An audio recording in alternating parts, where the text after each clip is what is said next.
أعوذ بالله من الشيطان الرجيم. بسم الله الرحمن الرحيم. إنهم فتية آمنوا بربهم وزدناهم هدى. الحمد لله. الحمد لله. আজকে আমাদের প্রিয় ভাইদের সাথে দিনই একটি মজলিসে একত্রিত হওয়ার আল্লাহ তৌফিক দিয়েছেন বলে আলহামদুলিল্লাহ। প্রিয় ভাইরা, আমাদের দুই রকমের ওয়াজ আছে, একটা হচ্ছে সুর দিয়ে ওয়াজ, আর একটা হচ্ছে আলোচনা। আজকে আমি সুর দিয়ে ওয়াজ করতে পারি না, আমাকে ডাকছেন আলোচনা শোনার জন্য, আলোচনাই করব। আপনারা শুনবেন ইনশাল্লাহ, শেষ পর্যন্ত শোনেন ইনশাল্লাহ, আল্লাহ উপকার দিবেন ইনশাল্লাহ। শুরুর রাস্তা মাশাআল্লাহ আমাদের আলী আজম ভাই করেছেন, আমার ছোট ভাই আব্দুল্লাহ করে গেছে একটু আগেই। ছোট ভাই মানে প্রিয় ভাই, ও করে গেছে, আব্দুল্লাহ কাফি। আমার কাছ থেকে নাহলে সুর নাই শুনলেন, অসুবিধা আছে না? আলহামদুলিল্লাহ। তাহলে আমি যে বিষয়টি নিয়ে আলোচনা করব, বিষয়টা আমাদের বর্তমান সমাজে খুবই প্রয়োজন। বিষয়টা হচ্ছে যুবকদের অবক্ষয় এবং তা থেকে কিভাবে আমরা নিস্তার পাব। প্রিয় ভাইয়েরা, একটা জিনিস সত্য যে যারা আজ বৃদ্ধ হয়েছে, আমরা একসময় যুবক ছিলাম। আরেকটা শ্রেণী আপনারা আছেন আমাদের সামনে, সবাই যুবক। আমি দেখতে পাচ্ছি প্রায় 80-90% যুবকরাই আছেন এখানে। আপনাদের সমস্যাগুলি আমি বুঝতে পারি, কারণ আমি এই বয়সটা পার করে এসেছি। সুতরাং আমি একটু সমাধানের চিন্তা করব। আপনাদের কাছে শেষ পর্যন্ত শুনলে ইনশাল্লাহ অনেক কিছু সমাধান বেরিয়ে আসবে ইনশাল্লাহ, আমি মনে করছি। প্রিয় ভাইয়েরা, যুবক তিন শ্রেণীর যুবক আছে। মুসলিম যুবকরা তিন শ্রেণীর বর্তমানে। এক শ্রেণীর যুবক যারা আল্লাহর উপর ঈমান রাখে, আখিরাতের উপর ঈমান রাখে। আমরা সবাই রাখি না আল্লাহর উপর আখিরাতের ঈমান? ইনশাআল্লাহ। ফেরেশতার উপর ঈমান রাখে, নবীদের উপর ঈমান রাখে। তারাই আবার কিতাবের উপর ঈমান রাখে, তাকদীরের উপর ঈমান রাখে। ঈমানের 6টি বিষয়ে তাদের কোনো ঈমানের কোনো ঘাটতি নেই। যুবকদের আরেকটি গোষ্ঠী আছে, এই গোষ্ঠী আরো কি করে, তারা আরকানুল ইসলাম, ইসলামের যে সমস্ত রোকন আছে, সালাত আদায় করে, যাকাত দেয় যতটুকু যদি তার অর্থ থাকে। আর রমজান মাস আসলে মাশাআল্লাহ সাওম পালনের জন্য সবাই অনেক রকমের মসজিদে একত্রিত হয়। অনেক সময় তারা কিন্তু মানুষদেরকে সকালবেলা জাগিয়েও দেয় অনেকে। যুবকরা পালাক্রমে অনেক ভালো কাজও করে। যুবকদের মধ্যে এই জাতীয় যুবক যারা আছে, তারা অনেকেই আবার সমাজের কল্যাণের কাজও করে। যখন দেখবেন যে কোথাও আল্লাহ এবং তার রাসূলের বিরুদ্ধে কথা হচ্ছে, যুবকরা কিন্তু খেপে যায়। কোথাও কোরআনের বিরুদ্ধে কেউ কথা বলছে, যুবকরা খেপে যায়, তাই না? ভালো কাজ। আবার দেখবেন যে কোথাও আল্লাহ এবং রাসূলের দ্বীনের বিরুদ্ধে কেউ কথা বলছে, তারা কিন্তু চুপ থাকে না। এদের মধ্যে আরেকটা গোষ্ঠী আছে যারা আল্লাহর পথে দাওয়াত দেয়। এই যে আমার সাদ্দাম দাওয়াত দিল, আল্লাহর পথে দাওয়াতের কাজ করে সে। এরকম আপনারাও আছেন, অনেকে আল্লাহর পথে দাওয়াতের কাজ করেন। অনেকে আছে সৎ কাজের আদেশ দেন, অসৎ কাজ থেকে নিষেধ করেন। সমাজে অন্যায় যেগুলো, এগুলির পিছনে লেগে থাকেন যে কিভাবে এগুলো দূর করা যায়। অনেকে সত্য বলেন, সত্য মানেন। অনেকে আছে মানুষের কল্যাণ চান, যাদের চরিত্র অনেক সুন্দর, এরকম অনেক গোষ্ঠী আছে। প্রত্যেকটি কাজ হিকমতের সাথে করেন, বাড়াবাড়ি ছাড়াছাড়ি করেন না। এই যুবক আমরা কামনা করি যে সমাজের প্রত্যেকটি মানুষ এরকম হয়ে যাক, ঠিক কিনা বলেন? এতক্ষণ যাদের কথা বলছি, কে না চায় যে এটা হতে? আপনি কি চান এটা হতে? কে কে চান দেখি হাত তোলা দিয়ে। এরকম ভালো যুবক হতে চাই আমরা। আমিও পুরো বয়স হলেও যুবক হতে চাই, কি বলেন? ইনশাআল্লাহ আমরা এরকম যুবক হতে চাই যাদের ব্যাপারে আল্লাহ তাআলা বলেছেন ইন্নাহুম ফিতিয়াতুন আমানু বিরাব্বিহিম। এরা হচ্ছে কিছু যুবক যারা তাদের রবের উপর ঈমান এনেছে, ওয়াজিদনা হুদা, আর আমরা তাদের হেদায়েতকে বাড়িয়ে দিয়েছি। ঈমান যদি কেউ ঠিকমতো আল্লাহর উপর আনে, আল্লাহ হেদায়েত বাড়িয়ে দেন, উত্তরোত্তর বৃদ্ধি করে দেন। যখনই আপনি হেদায়েতের পথে লেগে থাকবেন, আল্লাহ আপনার হেদায়েত আরো বাড়িয়ে দিবেন। ওয়াল্লাযীনা ইহতাদাউ যাদাহুম হুদা, আল্লাহ বলেন যারা হেদায়েত প্রাপ্ত হয়েছে আল্লাহ তাদের হেদায়েত বাড়িয়ে দেন। আর অন্যায়ের পথে গেলে অন্যায়ের দিকে আরেক দূর এগিয়ে গেলেন।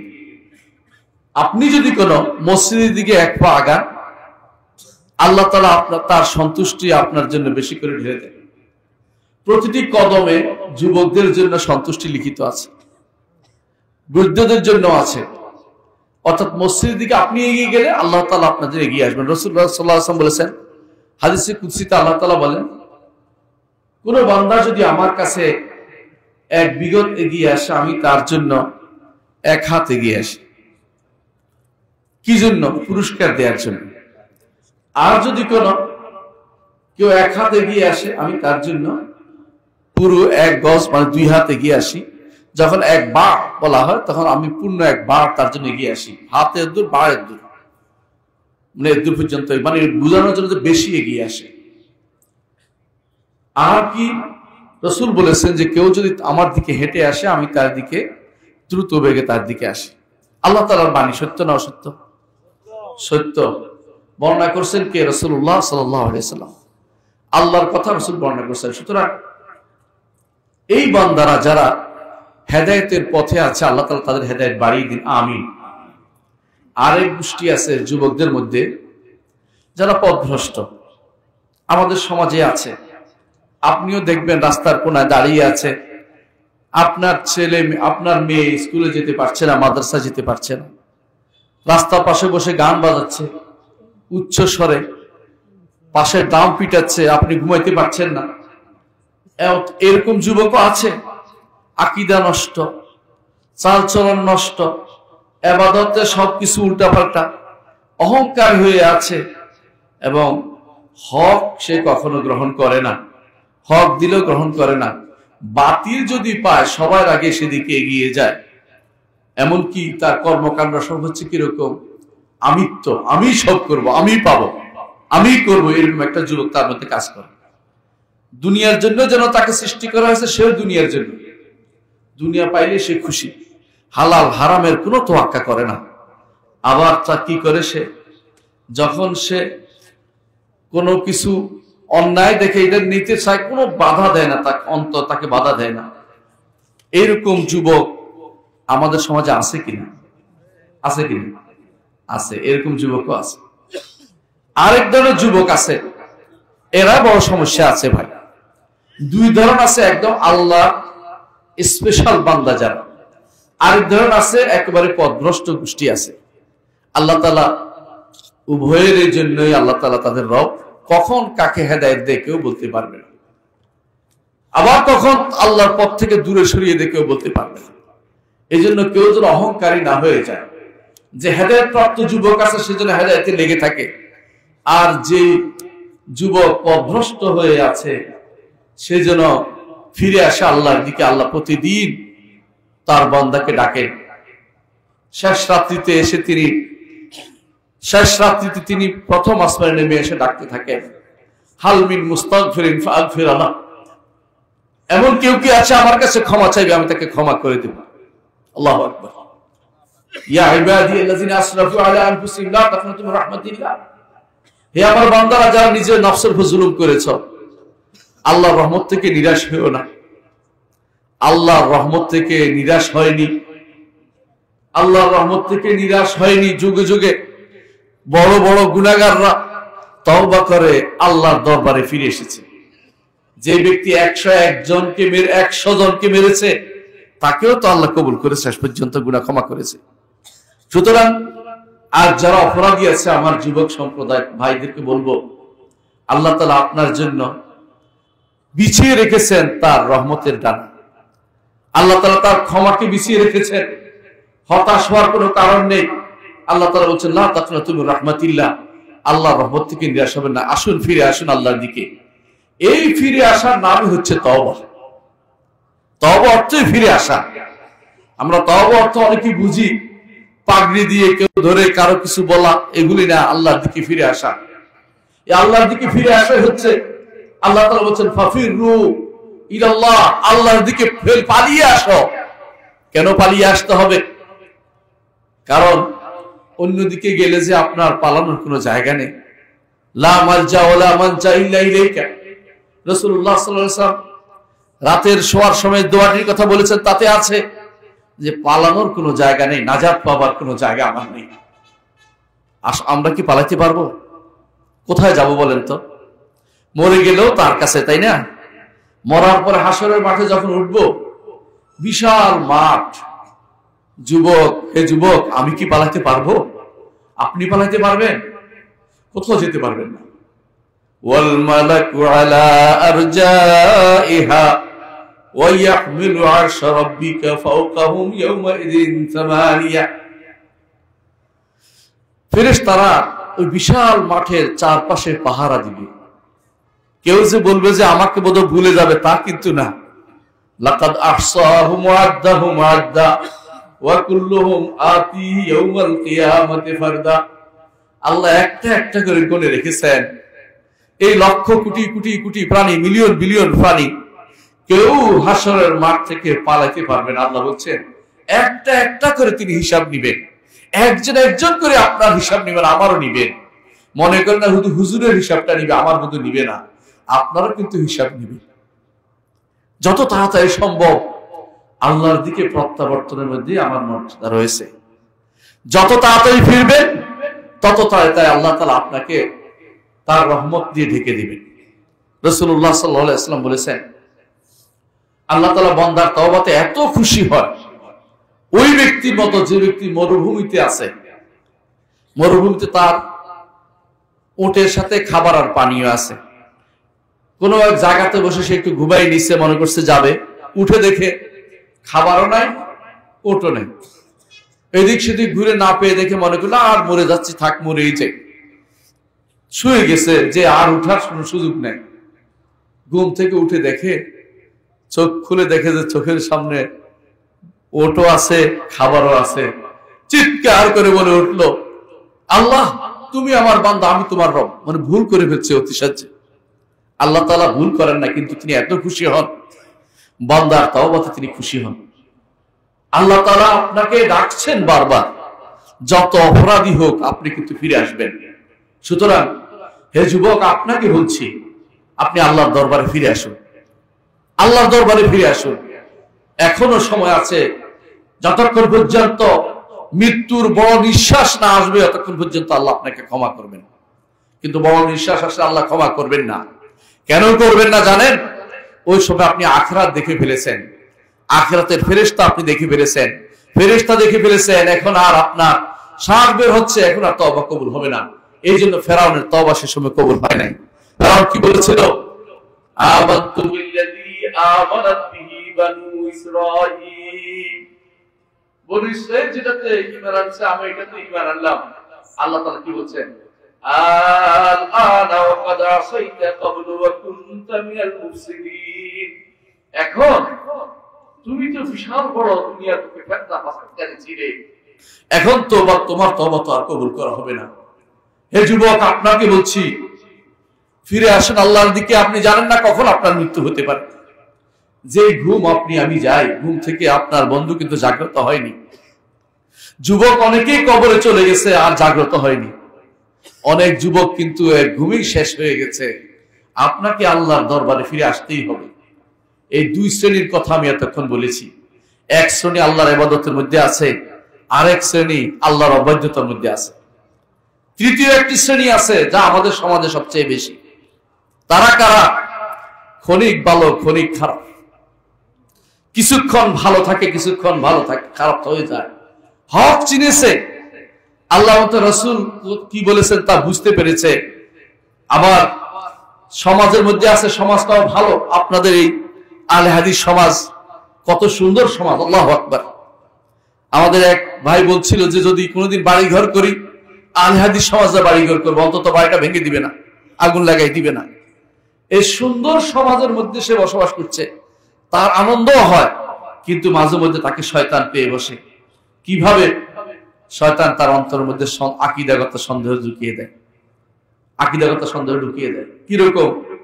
আমার দোস্তরা এটা করছে, ওইটা করছে, ওইটা করছে, সে তো এত বেশি দিন মানে না, আর আমি দিন মানার পরে এত কষ্ট হচ্ছে, এত বিপদ হচ্ছে, আমার এত বিপদ কেন, ওর কেন এত আনন্দ। অনেক সময় এটা কিন্তু আপনার যুবকদের মধ্যে এটা বেশি আসে।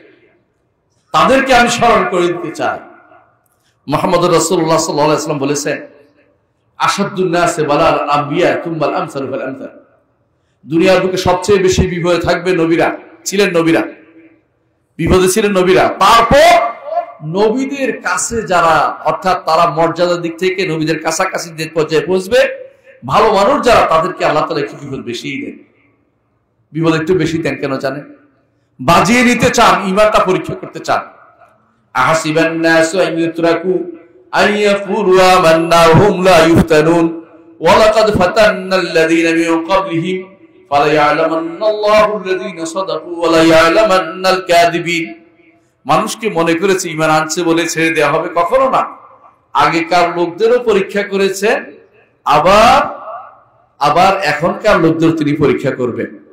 একটু চিন্তা করে দেখুন, মুহাম্মদ রাসূলুল্লাহ সাল্লাল্লাহু আলাইহি ওয়াসাল্লাম যখন ঈমানের দাওয়াত নিয়ে তিনি যখন এসেছেন, তখন কি করেছেন? মক্কাতে কি কষ্ট পেয়েছে। বেলাল রাদিয়াল্লাহু আনহু, সুমাইয়া রাদিয়াল্লাহু আনহা, আম্মার ইবনে ইয়াসির, তার পিতা এবং পরিবার সবাই কি কষ্ট পেয়েছে। শুধু তারা নয়, অধিকাংশ মানুষ কিছু কষ্ট পেয়েছে। তারা কি দিন ছেড়ে গেছে? দিন ছেড়ে যায়। এর অর্থ হচ্ছে আপনাকে দুনিয়ার বুকে আল্লাহ তাআলা পরীক্ষা করতে চান যে আপনার ঈমান কতটুকু ঠিক থাকবে। এই পরীক্ষা আপনার চলতেই থাকবে আমৃত্যু, কিন্তু আপনি সেখানে এই সন্দেহের দোদুল্যমান থাকতে পারবেন না। ঈমানটাকে মজবুত করে ফেলুন এবং বলুন যে আমার জন্য আখিরাতে রয়ে গেছে, আমার জন্য আখিরাতে আল্লাহ তাআলা আমাকে আখিরাতে দিবেন। এদের মধ্যে মাঝে মধ্যে হঠাৎ করে চারিত্রিক পদস্খলন চলে আসে, ভালো আসে, আবার খারাপ হয়ে যায়। আবার সালাত পড়ে, কখনো কখনো আবার সালাত ছুটেও যায়। ফজরের সালাত অনেকে উঠতেও পারে না, অনেকে বিভিন্ন সমস্যার মধ্যে আছে। অনেকে দেখা যায় কি যে বাতিলের সামনে নিজেকে অসাড় ভাবে, হাতের মুঠোর মধ্যে যে শয়তানিটা আছে, এটা তাকে ভিন্ন পথে পরিচালিত করে দিচ্ছে। হঠাৎ করে কেউ ফোন দিয়ে, কোনো নারীর ফোন পেয়ে, অথবা কোনো নারী হলে কোনো পুরুষের ফোন পেয়ে বিনষ্ট হয়ে যাচ্ছে, মাথা বিগড়ে যাচ্ছে। সমাজে এরকম লোকের অভাব নেই। এরকম লোক আছে কিনা? আছে কিনা? এই তিন শ্রেণীর এই অবস্থার মধ্যে আমাদের কি করা দরকার আপনারা বলেন তো? কি করা দরকার? আমাদেরকে যে কাজটি করা দরকার তা হচ্ছে, প্রথম কাজ আল্লাহর দিকে ফিরে আসা। প্রত্যেকেরই, যে কোনো অবস্থায়। কিভাবে? প্রথমে আসতে হবে কোরআনের কারীমের কাছে, দ্বিতীয় আসতে হবে রাসূলের হাদিসের কাছে, তৃতীয় আসতে হবে আমাদের সালফে সালেহিনের জীবনের দিকে তাকাতে হবে। এই তিন জিনিস যদি তাকাতে পারি, তাহলে আমরা কিন্তু এই বিপদ থেকে আমরা ইনশাআল্লাহ বের হতে পারবো। আমি এখন কতগুলি মুশকিলের কথা বলবো, বিপদের কথা বলবো, যেগুলো আপনাদের মধ্যে আছে, আমি শুনে দেখতে চাই। 1 নম্বর, যুবকদের যে সমস্যা, তা কি বলেন তো? 1 নম্বর সমস্যা হচ্ছে যুবকদের, তা হচ্ছে অভাব। যুবকরা সবসময় একটা অভাবের মধ্যে যেমন ভোগে, আরেকটা জিনিস হচ্ছে বেকারত্বের মধ্যে ভোগে। ঠিক কিনা বলেন তো? বেশিরভাগ যুবক মনে করে ভবিষ্যৎ জীবনে আমার কি হবে, আমার তো কোনো কাজ দেখতেছি না, পড়ালেখা করছে চাকরি দেখতেছি না, চাকরির তো কোনো সুরাহা হইতেছে না। এরকম চিন্তায় যুবকরা কিন্তু ব্যস্ত হয়ে পড়ছে। যুবকদেরকে আমি বলবো, এই সমস্যা কিন্তু তাদের অনেক আছে। এটাতে কিভাবে বের হতে পারবেন? এটা থেকে বের হতে পারবেন আপনি নিজেকে ব্যস্ত রাখুন, নিজেকে একটা কাজ দিন, একটা কাজে ব্যস্ত রাখুন। যতক্ষণ পর্যন্ত আপনার কোনো চাকরির ব্যবস্থা না হচ্ছে, যতক্ষণ পর্যন্ত আপনার কোনো কর্মের ব্যবস্থা না হচ্ছে, ফ্রি ঘুরাঘুরি না করে, সময় ব্যয় না করে, সময়টাকে কাজে লাগান। আর সময় কাজে লাগানোর সর্বোত্তম উপায় হচ্ছে আল্লাহর বাণী পড়া, আল্লাহর বাণী পড়া, রাসূলের হাদিস পড়া এবং দাওয়াতের কাজে লেগে থাকা। যুবকরা দাওয়াতের কাজে লেগে থাকবে, তাহলে তাদের মধ্যে শয়তান প্রবেশ করতে পারবে না। যুবকরা মসজিদমুখী হবে, নিয়মিত মসজিদে আসবে, শয়তান তাকে প্রলুব্ধ করতে পারবে না। যত বেশি মসজিদমুখী হবে শয়তান তত বেশি পালাতে থাকবে, কারণ তাকে তখন আর ধোঁকা দিতে পারবে না। দ্বিতীয়, যুবকরা যে বিপদে ভোগে সেটা বলতেছি, এটা কি বলেন তো? আমি বলি, আপনারা শুনেন। দ্বিতীয় সমস্যা হচ্ছে বড়রা তাদের সাথে আর খুশ গল্প করে না। ছোট বাচ্চার সাথে যত মিশে যুবকদের সাথে তত মিশে না, আর ছোটরা তাদের সাথে এক পাল্লায় যায় না। তখন তারা মনে করে আমরা তো আলাদা প্রজন্ম, আলাদা জগতের মানুষ, এরকম তাদের মধ্যে একটা অভাব কাজ করে থাকে। কি করতে হবে এটাকে? এটার জন্য সবচেয়ে বেশি দরকার রাসূলের হাদিসকে স্মরণ করা। রাসূলুল্লাহ সাল্লাল্লাহু আলাইহি ওয়াসাল্লাম বলেছেন, মাল্লাম ইয়ারহাম সগীরানা ওয়ালাম ইউআক্কির কাবীরানা ফালাইসা মিন্না। আমাদের ছোটদেরকে যে সম্মান স্নেহ করবে না, বড়দেরকে যে সম্মান করবে না, সে আমার উম্মতের অন্তর্ভুক্ত নয়। তারা সমাজের সাথে মিশতে হবে, নিজেদেরকে কখনো আলাদা ভাববেন না। বলুন যে আমি সমাজের একজন, আমি এই সমাজের একজন, এই সমাজের সবার সাথে আমাকে মিশতে হবে। ছোট বাচ্চাদের নিয়ে প্রতিযোগিতায় লিপ্ত হতে হবে কাজের মধ্যে। বিকাল বেলা ছোট বাচ্চাদের সাথে আপনার সময়টা কাটুন, বিকালে আপনি এক্সারসাইজ করেন, যদি খেলাধুলা করেন ছোট বাচ্চাদের সাথে নামেন। একা একা আপনাকে একা ফেলে দিয়ে ওরা খেলতে আপনি আলাদা হয়ে যাবেন এরকম না, আপনিও সাথে থাকুন। আর পিতা মাতাকে বলবো যুবকদেরকে সময় দিন। বেশিরভাগ সময় পিতা মাতা দেখা যায় যুবকদেরকে সময় দেয় না, যুবকদেরকে তারা সময় দিতে পারে না। এটা কিন্তু ভুল। আপনার সন্তানকে আপনি সময় দিতে হবে। কিরকম সময় দিবেন? আলী ইবনে আবি তালেব রাদিয়াল্লাহু আনহু একটা বক্তব্য থেকে বলেছেন, লাইবুন সিত্তান, 6 বছর বাচ্চা 6 বছর পর্যন্ত থাকে, তার সাথে খেলাধুলায় থাকে। আল্লিমহুম সিত্তান, বাকি 6 বছর শিক্ষা দাও। কত বছর হয়েছে? 12 বছর। তারপর বলছে ওয়া সাহিবুম সিত্তান, এরপরে 6 বছর সাথে সাথে নিয়ে ঘুরো, যেন নষ্ট না হইতে পারে। আমাদের যুবকরা সবচেয়ে বেশি নষ্ট হয় যখন তাকে আমি আলাদা ছেড়ে দিই। আলাদা ছেড়ে দিলে তাকে আর কাছে টানা যায় না, তার মধ্যে আপনার মধ্যে একটা দূরত্ব তৈরি হয়ে যায়। এই দূরত্ব আর কাটানো যায় না। এই জন্য আপনার বাবা হিসেবে আপনাকে বলবো, আপনার সন্তানকে একটু সময় দিবেন। আপনার সন্তান কি চায় প্রয়োজনে ডেকে আনবেন, গল্প শুনতে চাইবেন। মাঝে মধ্যে তাকে কোথাও পাঠালে বলবেন, কি দেখছো আমাকে বলো তো, ওখানকার ওই জিনিসটা কিরকম দেখছো। আপনি জানেন, তারপর তার থেকে শুনতে চাইবেন। কেন? যাতে করে সে আপনার থেকে দূরে সরে না যায়। সন্তানরা দূরে সরে গেলে আপনার ক্ষতি, দ্বীনের ক্ষতি, রাষ্ট্রের ক্ষতি, সমাজের ক্ষতি, সবার ক্ষতি। 3 নম্বর সমস্যা কি বলেন তো? 3 নম্বর সমস্যা হচ্ছে খারাপ বন্ধু বান্ধব জোগায় ফেলছে। যুবকদের মধ্যে অনেক আছে একা একই থাকতে পারে যুবকরা, স্বাভাবিক জিনিস। যুবকরা কি করে কিছুক্ষণ ভালো মানুষের থাকে, ভালো, অনেকক্ষণ পরে মনে হয় যে ওই বেটা তো কি জানি বলছে, শুনে আসি। ওর সাথে বসে বসে কতক্ষণ কি টানতেছে, সিগারেট টানতেছে। এরপর দেখবেন তার সাথে খারাপ গল্প করতেছে, সিনেমার গল্প করতেছে, কোথাকার কি হারাম দেখে আসছে এটার গল্প করতেছে। এইটা তো বড় মারাত্মক জিনিস। এই বন্ধুত্ব খুব খারাপ জিনিস। রাসূলুল্লাহ সাল্লাল্লাহু আলাইহি ওয়াসাল্লাম বলেছেন, আল মারউ আলা দীনি খালিলিহি, একজন মানুষ তার বন্ধুর ধর্মের দ্বীনের উপর বড় হয়। ফালিয়ানজুর আহাদুকুম মান ইউখাল, তোমাদেরকে কার সাথে বন্ধু করছে একটু জেনে নাও। রাসূলুল্লাহ সাল্লাল্লাহু আলাইহি ওয়াসাল্লাম আরো বলেছেন যে খারাপ বন্ধুর উদাহরণ হচ্ছে কামারের হাপড়ের মতো, হয় সেটা তোমাকে পড়িয়ে দিবে, না হয় সেটা থেকে দুর্গন্ধ বের হবে। সুতরাং খারাপ বন্ধু আপনি অবশ্যই অ্যাভয়েড করে চলবেন। যুবকদেরকে বলছি, খারাপ বন্ধু অ্যাভয়েড করে চলবেন, খারাপ বন্ধু অ্যাভয়েড করে চলবেন। আবু বকর রাদিয়াল্লাহু আনহু, আবু বকর রাদিয়াল্লাহু আনহু জাহিলি যুগে রাসূলের সঙ্গী ছিলেন, বন্ধু ছিলেন। ইসলামে এসে তার লাভ হয়েছে না ক্ষতি হয়েছে? বলেন, লাভ হয়েছে। বরং শুধু এটা নয়, যতগুলি বন্ধু ছিল আবু বকরের সবাই প্রথম ইসলাম গ্রহণ করেন। আব্দুর রহমান ইবনে আউফ, সাদ ইবনে আবি ওয়াক্কাস, ওসমান ইবনে আফফান, এই যতগুলি আশারা মুবাশশারা, অর্থাৎ যাদের 10 জন যাদের ইসলাম গ্রহণ, যাদের প্রথম ইসলাম গ্রহণ করেছে, সবাই আবু বকর রাদিয়াল্লাহু আনহুর বন্ধু ছিলেন। চিন্তা করে দেখেছেন কেমন উপকার হয়েছে? এই জন্য আপনার বন্ধু যেন বন্ধু নির্বাচনে ভুল করবে না, দয়া করে। যেই বন্ধু আপনাকে হারানোর দিকে টানে, ওই বন্ধুকে কখনো বন্ধু বানাবেন না। এটাকে অবশ্যই পরিত্যাগ করবেন, কোনোভাবে সেটাকে এটার সাথে কথা বলবেন না। 4 নম্বর যে সমস্যা যুবকদের, সেটা কি? 4 নম্বর সমস্যা হচ্ছে যা পায় তাই পড়ে, যা পায় তাই শুনে, যা পায় তাই দেখে। কি আছে? শর্ট মেসেজ আছে, মেসেজ দেখতেছে, পত্রিকা পড়তেছে, ফেসবুকিং করতেছে, হোয়াটসঅ্যাপ চালাচ্ছে, ইনস্টাগ্রাম চালাচ্ছে, টুইটার চালাচ্ছে। এগুলি কি আপনার শেষ পর্যন্ত কোনো উপকার দিছে? দেখেছেন আপনি কোনো উপকার দিছে? বিশ্বাস করুন, সময় নষ্ট। আগে একটা সময় ছিল মানুষ পুকুর বাড়িতে বেড়াতে যেত, খালার বাড়িতে বেড়াতে যেত। এখন এই হাতের মুঠোর ভিতরে এটা আসার কারণে পাশে কে আছে এটা ভুলে গেছে। ঠিক কিনা বলেন? 2-3 বন্ধু বান্ধব একসাথে বসে আছে, কিন্তু কেউ কিন্তু কারো দুস্থ ভালো আছে সেখানে জিজ্ঞাসা করতে, সবাই তার হাতে এটা নিয়ে ব্যস্ত আছে। এইটা আপনার সময় নষ্ট করছে। সময়টা হচ্ছে জীবন, সময়টা হচ্ছে জীবন।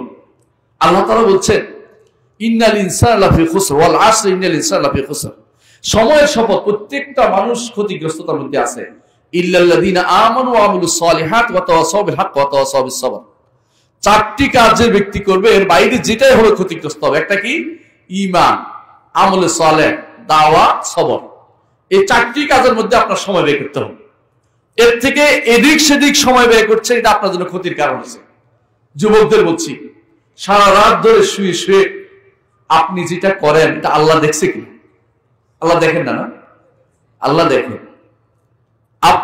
আপনি যে সারা রাত ধরে হারামের প্রদর্শনী করে যাচ্ছেন, হারাম দেখে যাচ্ছেন, সারা রাত ধরে আপনি পর্নোগ্রাফি দেখছেন। এই পর্নোগ্রাফি একবার যদি কেউ আসক্ত হয়ে যায়, এটা থেকে বের হওয়া কঠিন। এর থেকে বের হওয়ার জন্য একটাই আপনার জন্য অনুরোধ থাকবে, সেটা হচ্ছে আপনার মোবাইলটা ফেলে দেন, ভেঙে ফেলুন, ভেঙে ফেলুন। আল্লাহকে ভয় করে, আল্লাহকে ভালোবেসে ভেঙে ফেলুন এটা।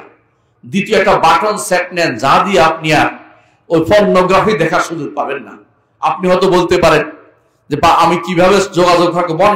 বাটন সেট যথেষ্ট আপনার জন্য, আপনার জন্য বাটন সেট যথেষ্ট।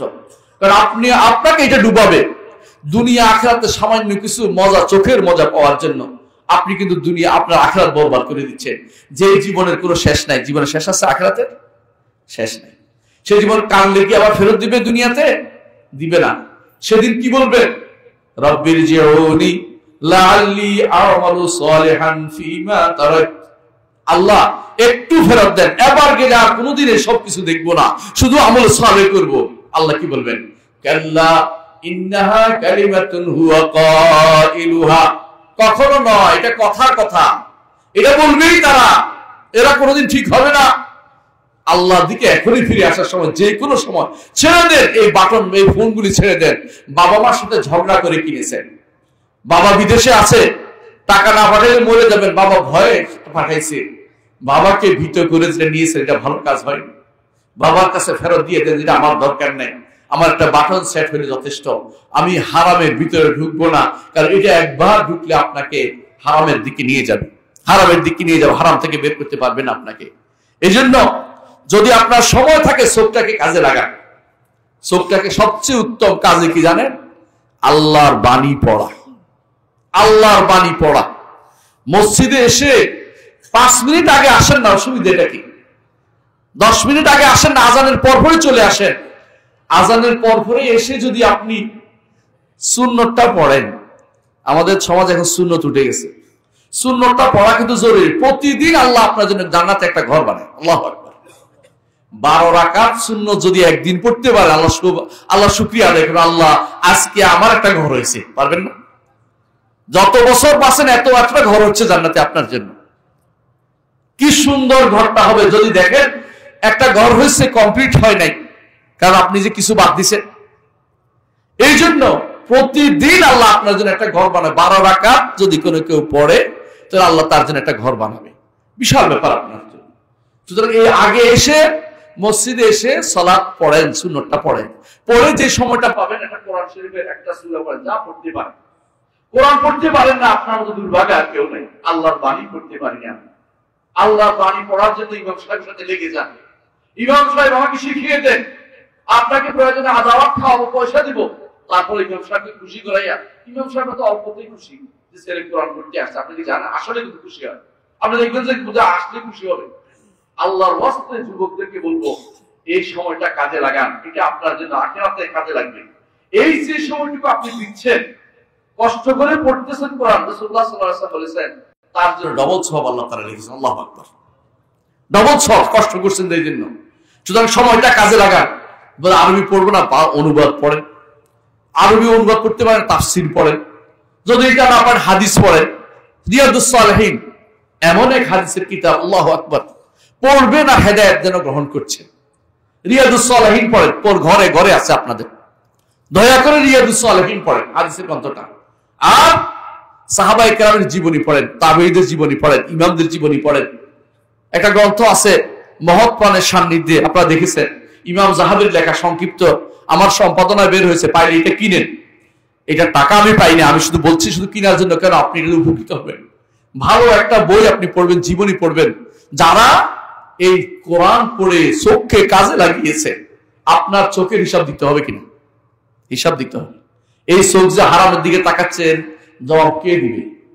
আমার বন্ধুদের বলছি, যারা সময় পেলে টিভিটা খুলে বসে থাকেন, ওই টিভিতে যে পুরুষ ছবি দেখানো হয়, ওটা হালাল হলো কোন দিন? ওটা হারাম কিনা বলেন? অবশ্যই হারাম। ওটা দিকে আপনি কিভাবে তাকিয়ে আছেন? আর ওই ভাইদেরকে বলছে যে ভাই ঘরে ঢুকেই রিমোটটা তার কাছে রাখার জন্য ঝগড়া লেগে যান, রিমোট দিয়ে আপনি একটা একটা চ্যানেল উল্টাচ্ছেন আর হারামের দিকে তাকাচ্ছেন। ওই মেয়ের দিকে তাকানো হালাল করে দিল কে আপনাকে? ওর সম্পূর্ণ হারাম। আপনার জন্য আপনার স্ত্রী ঘরে আছে, আপনার সন্তানদেরকে সময় দেন, তাদেরকে পড়ান, তাদেরকে দিন পড়ান, তাদেরকে দুনিয়ার জিনিস যা উপকারী সেটা পড়ার কোনো সমস্যা নেই। কিন্তু আপনার সময়টা এই বড় বাক্স, শয়তানের বাক্সের মধ্যে আপনি সময় নষ্ট করবেন না। প্রয়োজনে শয়তানের বাক্সটাকে বের করে দেন ঘর থেকে, ভেঙে ফেলুন। আমি বলবো না বিক্রি করেন, কারণ বিক্রি করলে গুনাহ হবে, আরেকজনে হারাম দেখবে। এই জন্য এটা কাজে লাগাতে পারবেন না, এটা কোনো পয়সা এটা কাজে লাগবে না। অনেকে আছে রমজান মাসের শেষের দিকে আসলে ওই খেলা দেখার জন্য, বিশ্বকাপ, অমুক কাপ তমুক কাপ দেখার জন্য কি কিনেন, বড় একটা কিনছেন, বড় একটা শয়তানি ঘরের ভিতরে ঢুকাইছেন। আপনি রেখে গেছেন, কবরে চলে যাবে, আপনার স্ত্রী, কন্যা, ছেলে, সন্তান যত কিছু দেখবে, আপনার কবরে সেটা কি বসবে? সব বসবে? কি বসবে? গুনাহ বসতে থাকবে। মনে রাখেন, আপনি ঘরের ভিতরে হারাম রেখে গেছেন, আপনার ঘরের ভিতর থেকে অনবরত চুঙ্গার মাধ্যমে আপনার কবরে হারামের সব, হারামের গুনাহ পৌঁছতে থাকবে। দয়া করে অন্যায়টা করে যাবেন না, বিপদে ফিরে যাবেন না। নিজে এত কষ্ট করে কি জন্য আখিরাতকে বরবাদ করতে যাবেন? এটা করতে যাবেন না। প্রিয় ভাইরা, আর একজন 5 নম্বর যে সমস্যা, সেটা কি? কিছু কিছু যুবক মনে করে ইসলাম আমাদেরকে স্বাধীনতাকে সংকীর্ণ করে দিয়েছে। বিশ্বাস করুন, ইসলাম 5 নম্বর সমস্যা এটা।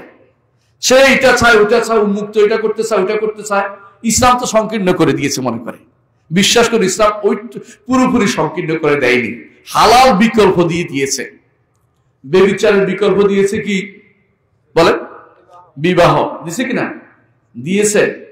আপনাকে অন্য যে কোনো জিনিস হারাম করে দিয়েছে, তার বিকল্প কিন্তু ইসলাম দিয়ে দিয়েছে। যে বিকল্প, যেটা হারাম দিয়েছে, বিকল্প ইসলাম দিয়ে দিয়েছে। বিকল্পটা আপনি গ্রহণ করুন। আর মনে রাখবেন, ইসলাম ওইটাকে হারাম করেছে যেটা আপনার ক্ষতিকর, যেটা আপনার জন্য ক্ষতিকর, আপনার জন্য, সমাজের জন্য, রাষ্ট্রের জন্য ক্ষতিকর জিনিসটা শুধু হারাম করে দিয়েছে। এইটার জন্য আশা করবেন না, হারামের আশা করে আপনি আরাম পাবেন না। সুতরাং এটাকে আপনি বন্ধ করবেন। 6 নম্বর যে কাজটি আমাদের সমাজে আছে, সেটা কি জানেন? যুবকদের সমস্যা। এটা হচ্ছে কি, বেশিরভাগ বলে ডিপ্রেশনে ভুগতেছি, ঠিক না? ডিপ্রেশনে ভুগছি বলেন না যুবকরা, কিন্তু আপনি বিশ্বাস করেন, রিক্সাওয়ালা কোনদিন ডিপ্রেশনে ভোগে না, শুধু বড় লোকের ফলারাই ডিপ্রেশনে ভোগে। কারণটা কি বুঝতে পারবেন? কারণ নিজে কাজ করেন না, এই জন্য শয়তান আসে। অলস মস্তিষ্ক শয়তানের ভাষা। অলস মস্তিষ্ক রাখবেন না, কাজে নিজেকে ব্যস্ত রাখবেন। দেখবেন যে অনেকে ডিপ্রেশনে ভোগে। আমি বলি, তুমি ডিপ্রেশনে ভুগছো 2টা কারণে। একটা হচ্ছে তুমি সময় ব্যয় করতেছো অন্যায়ের পথে, এইটা করতে পারো না, তুমি ডিপ্রেশনে ভুগবা না। নিজেকে কাজে ব্যস্ত রাখো, আর কিছু না হোক খ্যাত খামার করো, কিছু না হোক যে কোনো একটা চাকরিতে লেগে যাও, ডিপ্রেশনে তোমার আসবে না। ডিপ্রেশন ওই ব্যক্তি ভোগে যার কিছু নাই, বেকার ঘুরে বেড়ায়। যুবক মানুষ কখনো বেকার থাকতে পারে না। মুহাম্মদ রাসূলুল্লাহ সাল্লাল্লাহু আলাইহি ওয়াসাল্লাম সাহাবীরা যখন হিজরত করে মদিনায় আসছে, তারা কত লাখ লাখ টাকা নিয়ে আসছে না মদিনাতে? হ্যাঁ বলেন। কিচ্ছু আনে নাই, কবরদক শূন্য, কিচ্ছু নেই। মদিনায় এসে তারা কি করছে? বাজার, কোথায় বাজার? বাজারে যাইয়া এখান থেকে ওখানে কেনা বেচা করে আলহামদুলিল্লাহ তারা ধনী হয়েছে। তারা কি লজ্জা করছে? আপনার কিসের এত লজ্জা? আপনার কেন এত লজ্জা? কেন লজ্জা করবেন? হে যুবক, কর্মের মধ্যে কোনো লজ্জা নেই, কাজ করে খাবেন, কাজ করতে শিখুন। আমি ছোট কালে ধান কাটছি, রোয়া লাগাইছি, বুঝলেন কথাটা? বুঝার জন্য বলতেছি। মাঝে মধ্যে হালও ধরছে, যে হাল যে চাষ করে ওর খাওয়াইতে হচ্ছে, খাইয়ে আসুক, এই জন্য আমাদের তো কোনো ক্ষতি হয়নি আলহামদুলিল্লাহ। আপনারা ক্ষতি হবে না, এত বেশি অহংকারী হবেন না। আমি এখন পড়ালেখা করছি, আমি ডিগ্রি পাস করছি, আমি অমুক পাস করছি, আমি কি আর এটা ধরতে পারি কিনা? বাবাকে সহযোগিতা করুন, বাবা মায়ের কাজে সহযোগিতা করুন। হে বোন, মায়ের কাজে সহযোগিতা করুন। ডিপ্রেশনে ভুগবেন না, আল্লাহ বরকত দিবে, এটার মধ্যে ডিপ্রেশন আসবে না। আর ডিপ্রেশনের মধ্যে আরেকটা আসে, এটা রিলিজিয়াস ওসিডি বলে, এটাকে ধর্মীয় ওয়াসওয়াসা একটা মানুষের মধ্যে আসে বেশি। ধর্মীয় ওয়াসওয়াসা কেন আসে জানেন? শয়তান এই কাজে ভালো করে দেখছে যে এইটার তো কোনোভাবেই নষ্ট করতে পারতেছি না, এটাকে একটা ওয়াসওয়াসা রোগ লাগাই দেয়। বুঝছেন কিনা? এই ওয়াসওয়াসা রোগ থেকে আপনি খুশি হয়ে যাবেন ওয়াসওয়াসা রোগ আসলে। কারণ শয়তান তখন আশ্চর্য হবে, কিরে এই ওয়াসওয়াসা দিলেও তো সে খুশি কেন? এই ওয়াসওয়াসার মধ্যেও সে খুশি কেন? কারণ আপনি যখন এই খুশি হয়ে যাবেন যে ওয়াসওয়াসা রোগটা দেখে, তখন সে কিন্তু বলবে যে আরে এটা তো ঠকাইতে পারতেছি না। আপনি বলবেন যে এটার মাধ্যমে আল্লাহর কাছে আমি সওয়াবের আশা করি। তো কিভাবে বাঁচবেন এর থেকে? কয়েকটা ওসিলা রাসূলুল্লাহ সাল্লাল্লাহু আলাইহি ওয়াসাল্লাম বলছেন, আমি কয়েকটা বলে দেব। এক নম্বর হচ্ছে, যুবকের কাছে এসে কি বলে? আল্লাহ সব সৃষ্টি করছেন, তারা আল্লাহর সৃষ্টি করলো কে? এরকম মাথার মধ্যে লুকায়। এর জবাব কি দিবেন যুবক? বলেন। যুবক বলতে হবে এইটা আলোচনা করব না, বাস কেটে দিলাম, অন্য চিন্তা আসি মাথায়, এই দুইটা পানি নিয়ে আস, এটা নিয়ে আস, কথা বলতে থাকবেন যাতে করে এটা আপনার থেকে চলে যায়, দূর করে দিবেন। এক নম্বর কাজ। দ্বিতীয়ত কাজ করবেন কি? 2 নম্বর কাজ হচ্ছে আউযু বিল্লাহি মিনাশ শাইতানির রাজিম পড়বেন। পারবেন না? সহজ, আউযু বিল্লাহি মিনাশ শাইতানির রাজিম। 3 নম্বর বলবেন আমানতু বিল্লাহি ওয়া রাসূলিহি, আমি আল্লাহর উপর ঈমান আনলাম, রাসূলের উপর ঈমান আনলাম। বাংলা বলতে পারবেন তো? কোনো সমস্যা নেই, বাংলা বলতে পারবেন এটা। 4 নম্বর বলবেন কুল হুয়াল্লাহু আহাদ আল্লাহুস সামাদ লাম ইয়ালিদ ওয়া লাম ইউলাদ ওয়া লাম ইয়াকুল লাহু কুফুয়ান আহাদ। বাংলা অনুবাদটাও বলতে পারবেন, কোনো সমস্যা নাই। আল্লাহ এক, অদ্বিতীয়, যার তিনি অমুখাপেক্ষী, তিনি জন্মের মুখাপেক্ষী না। লাম ইয়ালিদ ওয়া লাম ইউলাদ ওয়া লাম ইয়াকুল লাহু কুফুয়ান আহাদ, তা সম্ভব নয়। তারপর বাম দিকে 3 বার থুতু ফেলবেন। আমার নবী সাইয়্যিদুল খালক মুহাম্মদুর রাসূলুল্লাহ সাল্লাল্লাহু আলাইহি ওয়াসাল্লাম আমাদেরকে এই পদ্ধতি শিখিয়ে দিয়েছে, কারণ তিনি জানেন এটা আসবে, এটা আসেই, ঈমানদার সেটা আসে। 7 নম্বর সমস্যা ঈমানদারের তাকদীর মাসলা নিয়ে আসে, তাই না? কথায় কথায় বলে তাকদীর কি? 2 শ্রেণী বা 2 ভুল করে। যদি তাকদীর, আমি যদি আমার কাজে হচ্ছে, তাকদীর কোথায়? আমি চেষ্টা করছি, আমার এটা দিচ্ছে, অনেকে এভাবে বলে ফেলে। না, আপনি যে চেষ্টা করছেন ওইটাও আল্লাহর নির্ধারণ আছে। না হলে আপনি চেষ্টা করলেই প্রধানমন্ত্রী হতে পারতেছেন না, আপনি চেষ্টা করলেই বিশাল এলাকার মালিক হয়ে যেতে পারতেছেন না। এর অর্থ হচ্ছে কেউ না কেউ আপনার নিয়ন্ত্রণে আছে। সুতরাং এটা তাকে বুঝতে হবে যে হ্যাঁ, আমার সবকিছু পূর্ব নির্ধারিত আছে, এটা তার উপর ঈমান আনতে হবে। যতই তাকে শয়তান ওয়াসওয়াসা তাকদীর তো আমি তো নিজেই করছি, বলে না, আমার অবশ্যই নির্ধারিত আছে, জোর করে এটাকে আপনার ঈমান আনতে হবে। যুবকদেরকে এই জায়গাতে অনেকে ঠকায়। দ্বিতীয় ঠকায় কোন জায়গায়? তাকদীর মাসলাও জানেন কি বলে? জানেন, যদি আগে নির্ধারিত থাকে তো আমার কি কাজ? সবই তো আল্লাহ নির্ধারণ করছে, আমার কি কাজ? তাকে বলতে হবে হ্যাঁ, তোমার কাজ তোমাকেও নির্ধারণ করছে, তোমার কাজটাও নির্ধারণ করছে, কোনো সমস্যা নেই। তোমাকে বলছে কাজ করে যেতে, তুমি কাজ করে যাও, উল্টা দিকে রওনা হইও না। উল্টা কোনটা? আল্লাহ তো লিখছেই যা হবার হবে, আমি চুপ করে বসে থাকি না, তুমি চুপ করে বসে থাকো না, তুমিও কাজ করো। তুমি ভালোর দিকে যাইতে পারলে বুঝবা যে আল্লাহ তোমার জন্য ভালোটাই লিখেছে। আর খারাপের দিকে রওনা হলে আল্লাহ তোমার খারাপটা লিখেছেন। তুমি খারাপের দিকে কেন যাবে? তুমি ভালোর দিকে যাও। নবী রাসূলরা এসেছেন খারাপের দিকে আহ্বান করতে, না ভালোর দিকে আহ্বান করতে বলেন? ভালোর দিকে আহ্বান করতে। তুমি খারাপের দিকে কেন যাবে? তখন তাকে এভাবে শিক্ষা দিতে হবে। অবশ্যই তাকদীরের মাসলা আপনাকে বিভিন্নভাবে আপনাকে পথভ্রষ্ট করার জন্য চেষ্টা করবে। কিছু যুবক আছে, তাদেরকে এইভাবে বোঝানো হয়, এরা ভুল বুঝায়। কি বুঝায় জানেন? আমি করব বলে লিখছেন, এটা তাকদীরের মাসলা, ভুল উত্তর দিচ্ছি আপনাকে। অবশ্যই আল্লাহ সব লিখেছেন, আল্লাহ কি লিখেছেন আপনি জানেন না। আপনার দায়িত্ব হচ্ছে নেক আমল খুঁজে খুঁজে আমল করে যাও। আল্লাহ আপনাকে উল্টো দিকে ফিরিয়ে দিবেন না। আপনি নেক আমলের দিকে রওনা হয়েছেন, আপনাকে মন্দিরের দিকে দিবেন না, মসজিদের দিকে, আপনাকে সিনেমা হলের দিকে নিয়ে যাবে না। আপনি ওদিকে রওনা হন, ঠিক আপনি ইচ্ছা করেন, আপনি ইচ্ছা করার ক্ষমতা আছে স্পষ্ট, এদিকে ইচ্ছা করেন, আল্লাহ তাআলা আপনাকে এদিকে নিয়ে যাবেন। এইটা যদি আপনি বিশ্বাস রাখেন, আপনি তাকদীরের মাসলাতে আর ভুল করবেন না। যে আমি চেষ্টা করি, আল্লাহ তাআলা দেখবেন যে আমাকে এই চেষ্টাটা, আল্লাহ তৌফিক, আমি আল্লাহর কাছে তৌফিক কামনা করি, প্রতিদিন বলি ইহদিনাস সিরাতাল মুস্তাকিম। যুবকদের মধ্যে আরেকটা সমস্যা হচ্ছে মাদকাসক্তি, ইয়াবা খাওয়া। এখন তো অনেকে ইয়াবারে বাবা টাবা করে, নাউজুবিল্লাহ। যুবকদের এই সমস্যাটা এখন এত বেশি হচ্ছে, বিশেষ করে বিশ্ববিদ্যালয়ের ছাত্রদেরকে দেখা যায় তারা কখনো কখনো ওই নারীদের সাথে কোনো সম্পর্কের কারণে টানা পড়নে আত্মহত্যা পর্যন্ত করে বসে। এরা সবচেয়ে দুর্ভাগ্যবান যুবক, এরা সবচেয়ে, অর্থাৎ তাদের ব্যক্তিত্বহীন যুবক। ব্যক্তিত্বওয়ালা যুবক কোনোদিন আত্মহত্যা করে না, ব্যক্তিত্বওয়ালা যুবক যুবতী কোনোদিন আত্মহত্যা করে না, টিকে থাকে, বেঁচে থাকে, যে আমি এই প্রতিকূল পরিবেশে বেঁচে থাকবো, প্রতিকূল পরিবেশে আমার সবার চেয়ে ভালো কিছু করব। এই যুবকরা হচ্ছে শ্রেষ্ঠ যুবক, যারা প্রতিকূল পরিবেশে কিছু করতে পারে। হাজারো তাদের কান কাটা যেতে পারে, দাঁত পড়ে যেতে পারে, কিন্তু তারা আত্মহত্যা করবে না। তাদের মধ্যে বিভিন্ন চাকরি না থাকতে পারে, আত্মহত্যা করবে না। তারা বলবে আমার জীবন আছে, আলহামদুলিল্লাহ, এই জীবনটাই তো একটা নিয়ামত আমার জন্য। কত মানুষ কত কষ্টে আছে।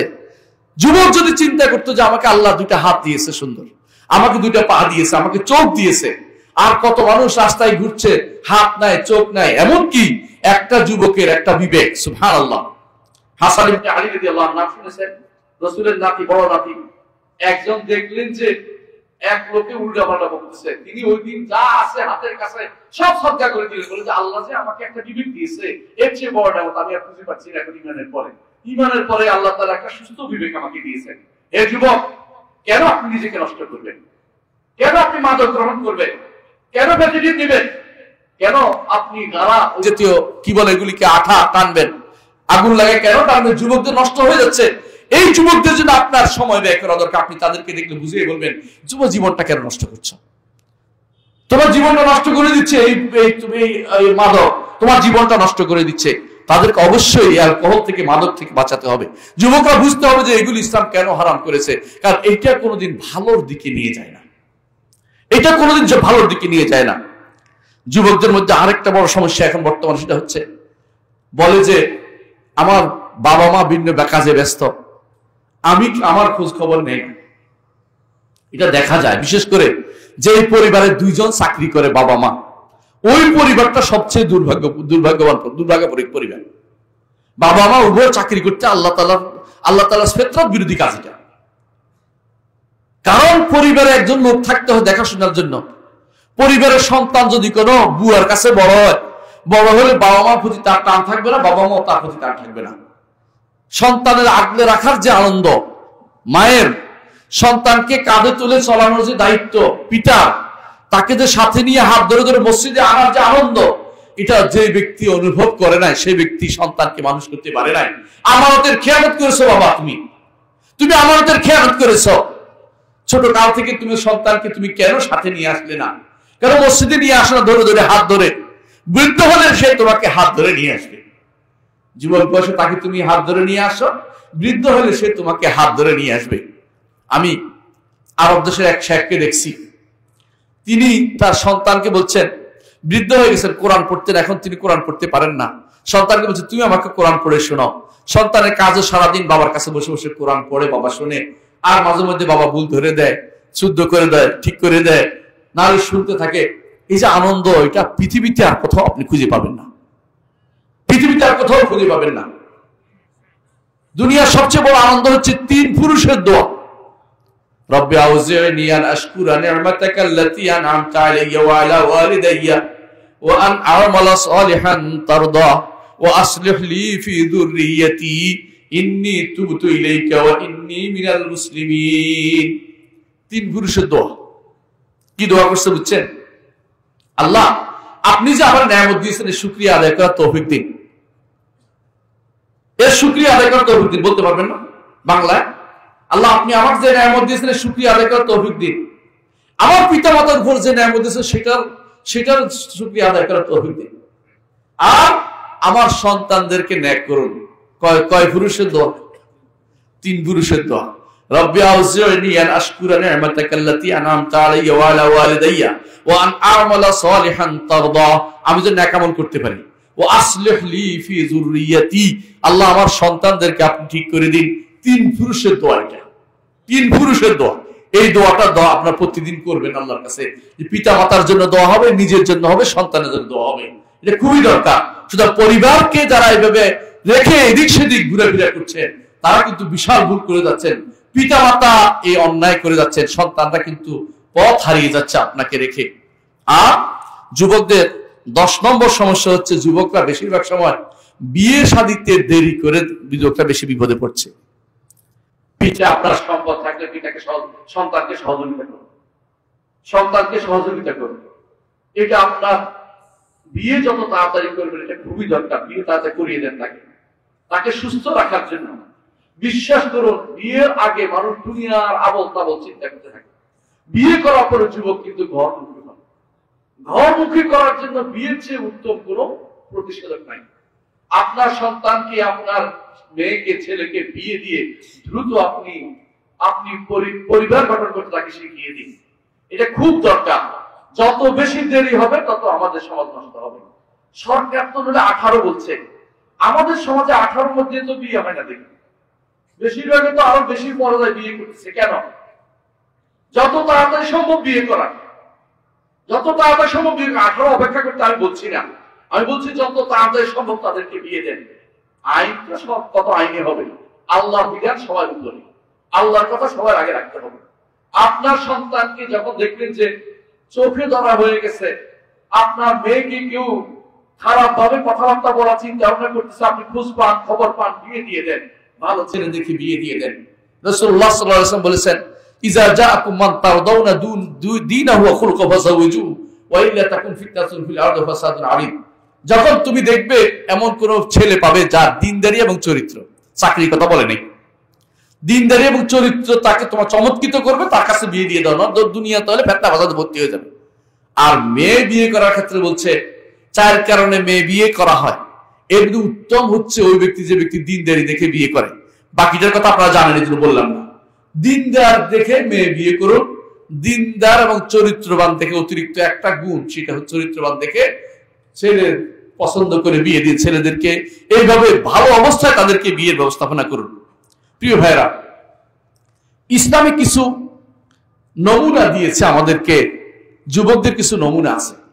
1 নম্বর নমুনা হচ্ছে ইব্রাহিম আলাইহিস সালাতু ওয়াস সালাম। ইব্রাহিম আলাইহিস সালাতু ওয়াস সালাম তাওহীদের নমুনা পেশ করেছেন। আল্লাহ কোরআনে কারীম উল্লেখ করেছেন, যখন তিনি কি করেছেন, যখন মূর্তিগুলি ভাঙলেন, আপনারা জানা আছে কাহিনী। সবাই দৌড়ে আসলো, কে করলো? ক্বালু সামি'না ফাতান ইয়াযকুরুহুম ইউকালু লাহু ইব্রাহিম। তারা বলল যে একটা যুবকের কথা শুনছি, এই যুবক এই কাজ করে থাকতে পারে যাকে ইব্রাহিম বলা হয়। কে? যুবক। আল্লাহর দ্বীনের বিরুদ্ধে যুবকরা চুপ থাকতে পারে না। আল্লাহর দ্বীনের বিরুদ্ধে কিছু হবে, চুপ থাকতে পারে না। শিরিক হবে, যুবকরা চুপ থাকতে পারে না। বেদাত চলবে, যুবকরা চুপ থাকতে পারে না। সেখানে সাহসের সাথে কথা বলবে, এটা বেদাত, এটা শিরিক, এটা বেদাত, এটা শিরিক, এটুকু তো বলতে পারবে। হাত দিয়ে ভাঙার তার ক্ষমতা নাই, ভাঙতে পারলো না, কিন্তু এটা তো করতে পারবে, অন্তত বলতে তো পারবে। কিন্তু আমাদের সমাজে আজ শিরিক হলো, কুফর হলো বলে না। কি বলে? এইটা বললে যদি কোনো আমাদের সমাজ নষ্ট হয়ে যায়, ঐক্য নষ্ট হয়ে যায়, ঐক্যের টান কেউ দেয়, আবার ঐক্যের কথা বলে শিরকের সম্মুখে কথা বলে না। নাউযুবিল্লাহ। এটা যুবকদের কাজ হতে পারে না। ইব্রাহিম আলাইহিস সালাম আমাদের জন্য নমুনা। তিনি আল্লাহ তাআলা তাকে যুবক অবস্থায় তাকে দ্বীন দিয়ে পরীক্ষা করে তাকে পাশ করে ইমাম বানিয়ে নিয়েছেন। আপনি যদি কোনো যুবক অবস্থায় টিকে থাকতে পারেন, আপনার জন্য ঈমান রয়েছে। কি পুরস্কার রয়েছে আমি একটু পরেই বলছি।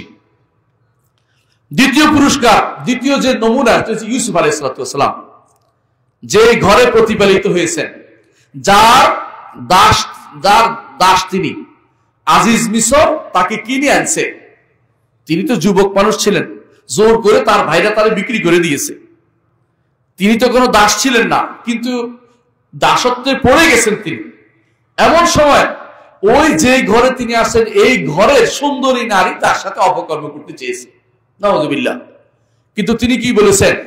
মাআযাল্লাহ ইন্নাহু রাব্বি আহসানা মাথওয়ায়া, আল্লাহর কাছে আশ্রয় নিচ্ছি, আল্লাহর আশ্রয় নিচ্ছি, আমি এই কাজ আমি করতে পারবো না, এই কাজ আমি করতে পারবো না।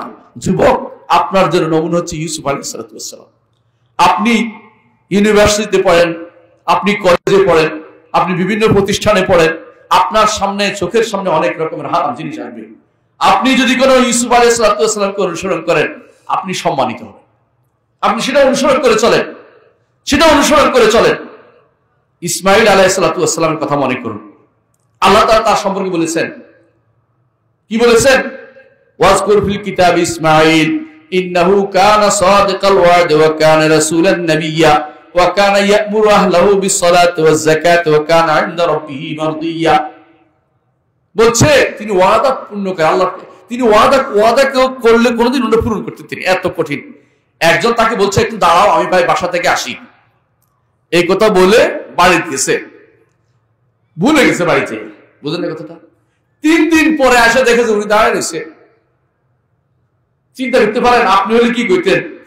হ্যাঁ, একটা লাঠি লিয়ে দিতে পারে দিতেন, বেটা তুই এত এই সেই উল্টা পাল্টা করতে, তুই দেরি করে আসছিস। উনি বললেন যে বাবা তুমি 3 দিন আমাকে দাঁড়া করে রাখছো, তুমি তো অনেক দেরি করে ফেলেছো। বুঝছেন কথা? সাদিকাল ওয়াদ, ওয়াদা কিভাবে সত্য করতে হয় নবীরা দেখিয়ে দিয়েছেন। যুবকরা সেরকম ওয়াদা সত্য করে দেখাবে, কথা বলবে, সত্য ওয়াদা করবে, তার সত্য পূরণ করে দেখাবে। আমার নবী মুহাম্মদ রাসূলুল্লাহ সাল্লাল্লাহু আলাইহি ওয়াসাল্লাম যুবক বয়সে তিনি এই সততার কারণে খাদিজা রাদিয়াল্লাহু আনহার চোখে পড়েছেন, ধনাঢ্য নারীর চোখে পড়েছেন। এই সততা যে তিনি ব্যবসা করছেন, সততার সাথে ব্যবসাতে সফলতা দেখিয়েছেন, খাদিজা রাদিয়াল্লাহু আনহার তার চোখে তিনি পড়েছেন যে তার সাথে আমার বিয়ে হওয়া জরুরি, তারপর তিনি বিয়ে করেছেন তাকে। সততা খুবই গুরুত্বপূর্ণ জিনিস, বলে না অনেস্টি দ্য বেস্ট পলিসি বলে, কেন আসলে সততা খুবই গুরুত্বপূর্ণ জিনিস। সততার কোনো মূল তুল্য থাকতে পারে না। আর তিনি কি করতেন? কানা ইয়া'মুরু আহলাহু বিস-সালাতি ওয়াজ-যাকাত, সালাত এবং যাকাতের নির্দেশ দিতেন। নবীদের এই থেকে আমরা অবশ্যই সেখান থেকে কিছু নিতে পারি। দাউদ আলাইহিস সালাম, মুসা আলাইহিস সালামের কথা স্মরণ করুন। বের হয়েছে, দেখলো যে মারামারি করতেছে কিপ্তিয়ার বনি ইসরাইল, এক চড় দিছে, মরে গেছে।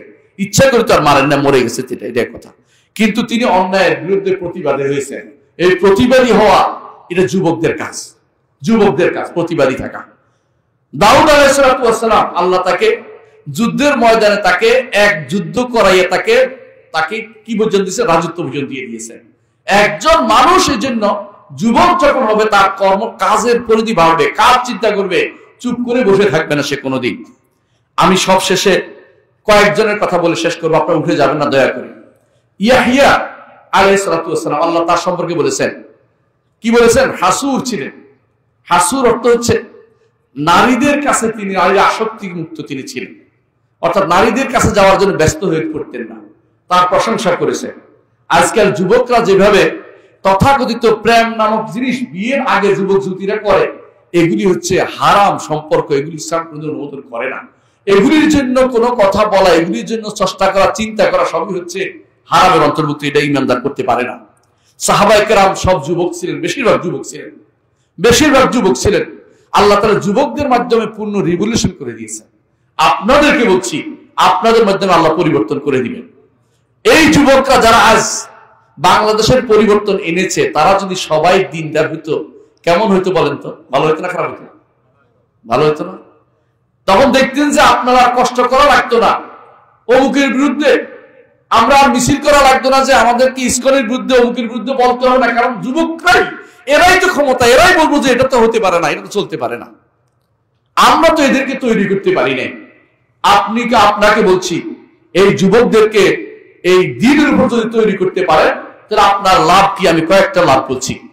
রাসূলুল্লাহ সাল্লাল্লাহু আলাইহি ওয়াসাল্লাম বলেছেন, যে ব্যক্তি আল্লাহর ইবাদতে বড় হবে যুবক, সেই যুবককে আল্লাহ তাআলা আরশের নিচে ছায়া দিবেন। কিয়ামতের মাঠে কোনো ছায়া থাকবে না। সেদিন যাদেরকে আল্লাহ আশ্রয়ের নিচে ছায়া দিবেন, তাদের মধ্যে ওই যুবক, যে যুবক আল্লাহর ইবাদতে বড় হয়েছে। আল্লাহর ইবাদতে বড় হলে মসজিদে আসতে হবে কিনা? মসজিদে আসতে হবে না? মসজিদে আসতে হবে। মসজিদে এসে নিয়মিত আসা যাওয়া করেন, শয়তান আপনার থেকে পালাবে। নিয়মিত মসজিদে আসবেন, ওয়াদা করে মসজিদে আসবো, যত কিছুই করেন মসজিদে আসবো। আপনি বিশ্বাস করেন মসজিদে আসলে আপনার জন্য কল্যাণ রয়েছে। মসজিদে আসলে আপনি অবশ্যই ভালো কিছু পাবেন। রাসূলুল্লাহ সাল্লাল্লাহু আলাইহি ওয়াসাল্লাম বলেছেন যে মসজিদে আসলে যদি কোনো কারণে দেরি হয়, মসজিদের জায়গাটা আপনাকে দেখলে খুশি হয়ে যায়। সুবহানাল্লাহ। ইউবাশবাশ লাহু, অর্থাৎ তার জন্য খুশি হয়ে যায়। অর্থাৎ এত গুরুত্বপূর্ণ এটা। এই জমিন আপনার জন্য সাক্ষ্য দিবে সেদিন। এই জমিন আপনার জন্য সাক্ষ্য দিবে যে আমাকে এই যুবক বয়সে আমাকে সেজদা করেছিল, যুবক বয়সে আমাকে সেজদা দিয়েছিল আপনার জন্য আল্লাহ, আপনি তাকে জাহান্নামের থেকে মুক্তি দেন। জমিন আপনার জন্য সাক্ষ্য দিবে সেদিন। তো মসজিদে আসার উপকার আপনার বেশি। রাসূলুল্লাহ সাল্লাল্লাহু আলাইহি ওয়াসাল্লাম আরো বলেছেন 5টি জিনিসকে 5টি জিনিসের আগে স্থান দাও। এর মধ্যে একটি বলেছেন যৌবনকে বৃদ্ধের আগে স্থান দাও। ঠিক কিনা বলেন? যৌবন বয়সে যে ইবাদত করতে পারবেন, বৃদ্ধ বয়সে ইবাদত করতে পারবেন না। বৃদ্ধ বয়সে আপনি ওযু করতে গেলে কাশি আসবে, কাশি দিলে ওযু চলে যায়। যৌবন বয়সে আপনি একটা ওযু দিয়ে যোহর, আসর, মাগরিব, এশা ওযু করতে পারে অনেকে। কারণ যুবকদের ওযু, তাদের শরীর সুঠাম থাকে, কাজ করতে পারে। আল্লাহর কাছে এই যুবকদের ইবাদত বেশি প্রিয়। যুবক বয়সের ইবাদত আল্লাহর কাছে বেশি প্রিয়। এই জন্য হাসরের দিন অতিরিক্ত একটা প্রশ্ন করা হবে, আন উমরিহি ফিমা আফনা, জীবন কিসে ব্যয় করেছে, একটা প্রশ্ন তো অবশ্যই করবেন। আর একটা প্রশ্ন করবেন আন শাবাবিহি ফিমা আবলা, যৌবন বয়স তুমি কিসে ব্যয় করেছো। যৌবনটা আলাদা একটা প্রশ্ন হবে রে ভাই। সুতরাং যৌবনের প্রশ্নের উত্তরটা রেডি রাখেন। যৌবনের প্রশ্নের উত্তরটা রেডি রাখেন। তাহলে আমাদের কি করতে হবে আমি সংক্ষেপে বলছি। 1 নম্বর হচ্ছে আমরা একমাত্র আল্লাহর ইবাদত করব। কার ইবাদত করব? আল্লাহ। আল্লাহ তাআলা বলেছেন ওয়া মা খালাকতুল জিন্না ওয়াল ইনসা ইল্লা লিয়াবুদুন, আমি জিন এবং মানুষকে একমাত্র আমার ইবাদতের সৃষ্টি করেছি, রিজিক চাই না। এই ইবাদত কঠিন নয়। যারা যুবক আছে, পয়সা নাই, তাদের জন্য একটা মাত্র ইবাদত রয়েছে, আর বাকিগুলি মেনে নিলে হইল। বছরে একবার শুধু রোজা আসে, রোজাতে তার উপকার, তার যে সমস্ত পার্থিব চাহিদা আছে এগুলি কমিয়ে দিবে, অন্তত তাকে বাঁচিয়ে রাখবে, ভালো অবস্থা থাকবে। আর যদি প্রতিদিন সালাতের মধ্যে থাকে, ইন্না সালাতা তানহা আনিল ফাহশাই ওয়াল মুনকার, অশ্লীলতা থেকে সে বেঁচে যাবে এবং খারাপ কাজ থেকে বেঁচে যাবে। যে সময়টা সালাতের মধ্যে থাকবে, অন্তত এই সময়টা হারাম ছবি দেখা থেকে বাঁচছে। ঠিক কিনা বলেন? নিঃসন্দেহ সময়টা অন্তত আপনার বাঁচছে। ওই সময়টা আপনার গুনাহ থেকে বেঁচে গেছে। 5 ওয়াক্ত আসা যাওয়ার মধ্যে সময়টা ব্যয় করুন। যেই সময়টা আল্লাহর জন্য ব্যয় করবেন, এটা আখিরাতে উঠবে। আর যেই সময়টা আপনি শয়তানের পথে ব্যয় করবেন, আখিরাতে সেটা আপনার বিরুদ্ধে যাবে। সেই জন্য আল্লাহর ইবাদতে 1 নম্বর কাজ হচ্ছে আল্লাহর ইবাদতে নিজেকে ব্যয় করুন। দ্বিতীয় হচ্ছে একমাত্র মুহাম্মদুর রাসূলুল্লাহ সাল্লাল্লাহু আলাইহি ওয়াসাল্লামকে অনুসরণ করুন। অনুসরণের জন্য নেতা খেতা সব বাদ দেন। অমুক তমুক দেশের বাইরে কে কি রেখেছে এটা দেখবেন না, রাসূলুল্লাহ সাল্লাল্লাহু আলাইহি ওয়াসাল্লামকে অনুসরণ করুন। আমি একবার দেখলাম ঢাকার কিছু যুবক দাড়ি রাখছে। আমি ক্লাসে যাইয়া বললাম যে মাশাআল্লাহ, এবার দেখলাম খুব ভালো খবর। কি ছাত্র বলে কি খবর? আমি বললাম যে ঢাকার যুবকরা দাড়ি রাখছে। বলে স্যার ওই দাড়ি আপনার সুন্দর দাড়ি রাখে না। বলে কি রে? তাদের এক খেলোয়াড় দাঁড়িয়ে গেছে, দেখে তারা একটা রায় রেখে দিচ্ছে। কার অনুসরণ করছে? সে কাফের অনুসরণ করে চলেছে। আজ আমাদের মেয়েরা তাদের চুলকে সাজানোর দিক থেকে, চলার দিক থেকে কাফের নারীদের অনুসরণ করে চলে। আর আমাদের যুবকরা কাফের পুরুষদের অনুসরণ করে চলছে। তারা আল্লাহ রাসূল সাল্লাল্লাহু আলাইহি ওয়াসাল্লামের সুন্নতের অনুসরণ করছে না। আল্লাহ রাসূল সাল্লাল্লাহু আলাইহি ওয়াসাল্লামের সুন্নতের অনুসরণ করলে একদিকে সওয়াব, একদিকে হেদায়েত, একদিকে গুনাহ থেকে বাঁচার জন্য তার একটা অবলম্বন, 3টি অবলম্বন একসাথে পেয়ে যাচ্ছে। এটা তারা করে না। 3 নম্বর যে কাজটি করবেন, কাকে অনুসরণ করবেন, একজন আদর্শ ঠিক করেন। আদর্শ ঠিক করেন। আল্লাহ তাআলা বলেছেন ওয়াত্তাবি সাবিলা মান আনাবা ইলাইয়া, যে আমার দিকে প্রত্যাবর্তন করে তার পথে অনুসরণ করো। আল্লাহর দিকে প্রত্যাবর্তন করছে কারা? সাহাবায়ে কেরাম। সবার আগে কারা? সাহাবায়ে কেরাম। সাহাবায়ে কেরামের মধ্যে আমি কয়েকজন নাম বলবো, শেষ করব ইনশাআল্লাহ। 1 নম্বর হচ্ছে মুসাব ইবনে উমাইর রাদিয়াল্লাহু আনহু। মুসাব ইবনে উমাইর রাদিয়াল্লাহু আনহু এমন এক যুবক, রাসূলুল্লাহ সাল্লাল্লাহু আলাইহি ওয়াসাল্লাম তাকে মক্কাতে পাঠিয়েছেন, মক্কা থেকে মদিনায় পাঠিয়েছেন যে আমি যাওয়ার আগে তুমি দেখো, ইসলামের দাওয়াত দাও। তিনি মদিনায় এসে এমন কোন ঘর রাখেন নাই যেটা ঈমানদার হয়নি। আল্লাহু আকবার। যুবকের কাজ হচ্ছে দাওয়াতের পথে লেগে থাকা। সাহাবায়ে কেরাম এই কাজটি দেখিয়ে দিয়েছেন, মুসাব ইবনে উমাইর রাদিয়াল্লাহু আনহু করে দেখাইছেন। তিনি হচ্ছে মুসআব ইবনে উমাইর রাদিয়াল্লাহু আনহু। আমাদের সমাজে আছে 17 বছর পর্যন্ত পোলারে কেবল খাইয়ে দেয়, মেয়েরও খাওয়াই দেয়, রান্না করে করে পারে না তারে আরো কিছু করে খাওয়াই দিতে ঘুমের মধ্যে। অথচ দেখেন 17 বছর বয়সে মোহাম্মদ বিন কাসেম কি জয় করেছেন বলেন তো? হিন্দুস্তান জয় করেছে, সিন্ধু সহ কিরমান সহ বিভিন্ন বিশাল এলাকা জয় করেছে, রাজা তাহিরকে পরাজিত করেছে 17 বছর বয়সে। আর 17 বছর বয়সে আপনি যুবক হন না, আপনার বিয়ের বয়স হয়নি বলে অনেকে বলেন নাউজুবিল্লাহ। মানে 17 বছর বয়সে নেতৃত্ব দিচ্ছে বিশাল, যেই নেতৃত্বের কারণে ভারতবর্ষ আজ ইসলামের আলো দেখতে পেয়েছে। সেই নেতৃত্বের কারণে আপনার মতো যুবক কিন্তু অনেক কিছু করতে পারে, কিন্তু আপনি নিজেকে কোনদিন ছোট মনে করবেন না। আপনি মনে করবেন আমার কোদওয়া হচ্ছে সেই ব্যক্তিরা যারা চলে গেছে। সাহাবায়ে কেরামের মধ্যে 2 জন 15 বছর 2 জন কি করতেছে? প্রতিযোগিতা করতেছে কি জন্য? যুদ্ধে যাবে। একজন 15 বছর হওয়ার কারণে রাসূল অনুমতি দিলেন যে যাও তুমি যেতে পারবে। আরেকজন বললেন ইয়া রাসূলুল্লাহ আমি কিন্তু তাকে কুস্তিতে হারাই দিতে পারি, আমার বয়স কম হলে কি হয়েছে? যুদ্ধে যাবে এই জন্য, পালিয়ে বেড়াবে এই জন্য না, যুদ্ধে যাবে এই জন্য। রাসূলুল্লাহ সাল্লাল্লাহু আলাইহি ওয়াসাল্লাম কুস্তি করো দেখি, কুস্তিতে সে হারিয়ে দিল। রাসূল ঠিক আছে 2 জনকে অনুমতি দেওয়া হলো। আল্লাহু আকবার। 15 বছরের মধ্যে 14 বছর 15 বছরের লোকেরা সেদিন জিহাদে যাওয়ার জন্য প্রস্তুত। আর 14-15 বছর আপনাদের কি শিশু? ওটা কিসের শিশু? ওটা বিয়ে করা দিলে নাতি করলেব কদিন পর, মানে ছেলে হইব, ছেলের ঘরে নাতি হয়ে যাবো 21 বছর বয়সে, এটা শিশু রয়ে গেছে। আপনারা জানেন সাহাবায়ে কেরামের মধ্যে একজন, তিনি 21 বছর বয়সে তিনি কি হয়েছিলেন? নাতি করে নিয়েছিলেন। জানেন তো এটা? আমর ইবনে আস রাদিয়াল্লাহু আনহু 10 বছর সময় বিয়ে করেছেন, তার ছেলের 10 বছরে বিয়ে গেছে, 21 বছর সময় সন্তান হয়ে গেছে, বা নাতি করে নিয়ে গেছে। আর আপনারা 18 বছর পর্যন্ত 17 বছর পর্যন্ত শিশু, তাতে শিশু শোধনাগারে পাঠাচ্ছেন কেন? আপনার বাবা কি করেছে ছোটকালে তাকে ঠিক করতে পারেনি? আপনি কি করেছেন আপনি দেখেন না? সে আপনার সন্তান নষ্ট হয়ে যাচ্ছে। শিশু শোধনাগারে সেখানে কি দেয় জানেন? মাদক দিয়ে আরো খারাপ করে দিলেন। ওখানে যত হারাম দিয়ে সেখানে আরো নষ্ট করে দিতে হবে। আপনি ওইখানে সন্তানদেরকে কেন পাঠাচ্ছেন? আপনার সন্তান নষ্ট করার জন্য এগুলো আরেকটা এলিমেন্ট তৈরি হচ্ছে। আপনার সন্তানকে কিশোর শোধনাগারে না পাঠিয়ে আপনি শোধন করুন, ছোট কাল থেকে ঠিক করুন, আল্লাহর কাছে দোয়া করবেন, যে দোয়া আমরা একটু আগে বলেছি। অবশ্যই আপনাকে মনে রাখতে হবে ইবনে ওমর রাদিয়াল্লাহু আনহু তিনি সারা জীবন কখনো তিনি চাকরি পান নাই। চাকরি বুঝেন তো? তার বাবা খলিফাতুল মুসলিমিন ছিলেন, কিন্তু ছেলে চাকরি পায় নাই। একদিন তিনি দেখলেন ছোট মেয়ে লিপলিকে পড়ে যাচ্ছে, বলে যে ওমর বলেন যে এটা কি তোমার মেয়েটা? না, হ্যাঁ এটা আমার মেয়ে। বলে এই অবস্থা কেন পড়ে যাচ্ছে? বলে আপনি কিছু না দিলে আমি তারা খাওয়াবো কি? বলছে আমার দিকে তাকে দেখো না, তুমি কিছু কাজ করো, কাজ করে তারপর সন্তান সন্ততি লালন পালন করো। শিখিয়ে দিলেন ওমর রাদিয়াল্লাহু আনহু যে কাজ করে খেতে হবে। ইবনে ওমর রাদিয়াল্লাহু আনহু ইবাদতে কেমন ছিলেন? ইচ্ছা করে তিনি আবেদ ছিলেন। যুবক বয়সে মসজিদে থাকতেন এবং তিনি বলছেন যে আমরা তখনকার সময় ঘুমাইতাম কোথায়? জায়গা নেই, মসজিদে এসে ঘুমাই থাকতাম।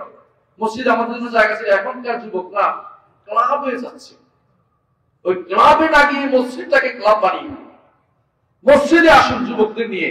আপনার পরবর্তী জেনারেশন মসজিদে থাকুন, এটা আপনার জন্য সবচেয়ে বেশি উপকার দেবে। এটা আপনার জন্য যতক্ষণ মসজিদে থাকবেন ততক্ষণ এক সালাত থেকে এক সালাত অপেক্ষা থেকে কি হয়? রাসূলুল্লাহ সাল্লাল্লাহু আলাইহি ওয়াসাল্লাম বলেছেন ফেরেশতারা আপনার জন্য দোয়া করতে থাকে, আল্লাহ একে ক্ষমা করে দিন, আল্লাহ একে ক্ষমা করে দিন। ফেরেশতার দোয়া আপনি পাবেন যদি মসজিদে বসে থাকেন সালাতের জন্য। এটা পারবেন তো? আর যদি কোরআন তেলাওয়াত করতে থাকেন আপনার সব হতেই থাকবে, কোরআন সব হতেই থাকবে। যদি একটা শিক্ষা দিতে পারে, একটা হাদিস কাউকে শিক্ষা দিতে পারেন, সেটা সাদাকা জারিয়া হিসেবে চলতেই থাকবে। অসুবিধা কোথায়? আপনার সময়টা কেন নষ্ট করছেন? যে সময়টা পাবেন আল্লাহর জন্য সেটা ব্যয় করুন। এই জন্য প্রতিদিন কোরআন তেলাওয়াত করবেন মসজিদে এসে। প্রতিদিন আমরা কেন কোরআন তেলাওয়াত করি? 4 নম্বর কাজ হচ্ছে কোরআন তেলাওয়াত করব, কোরআন পড়বো।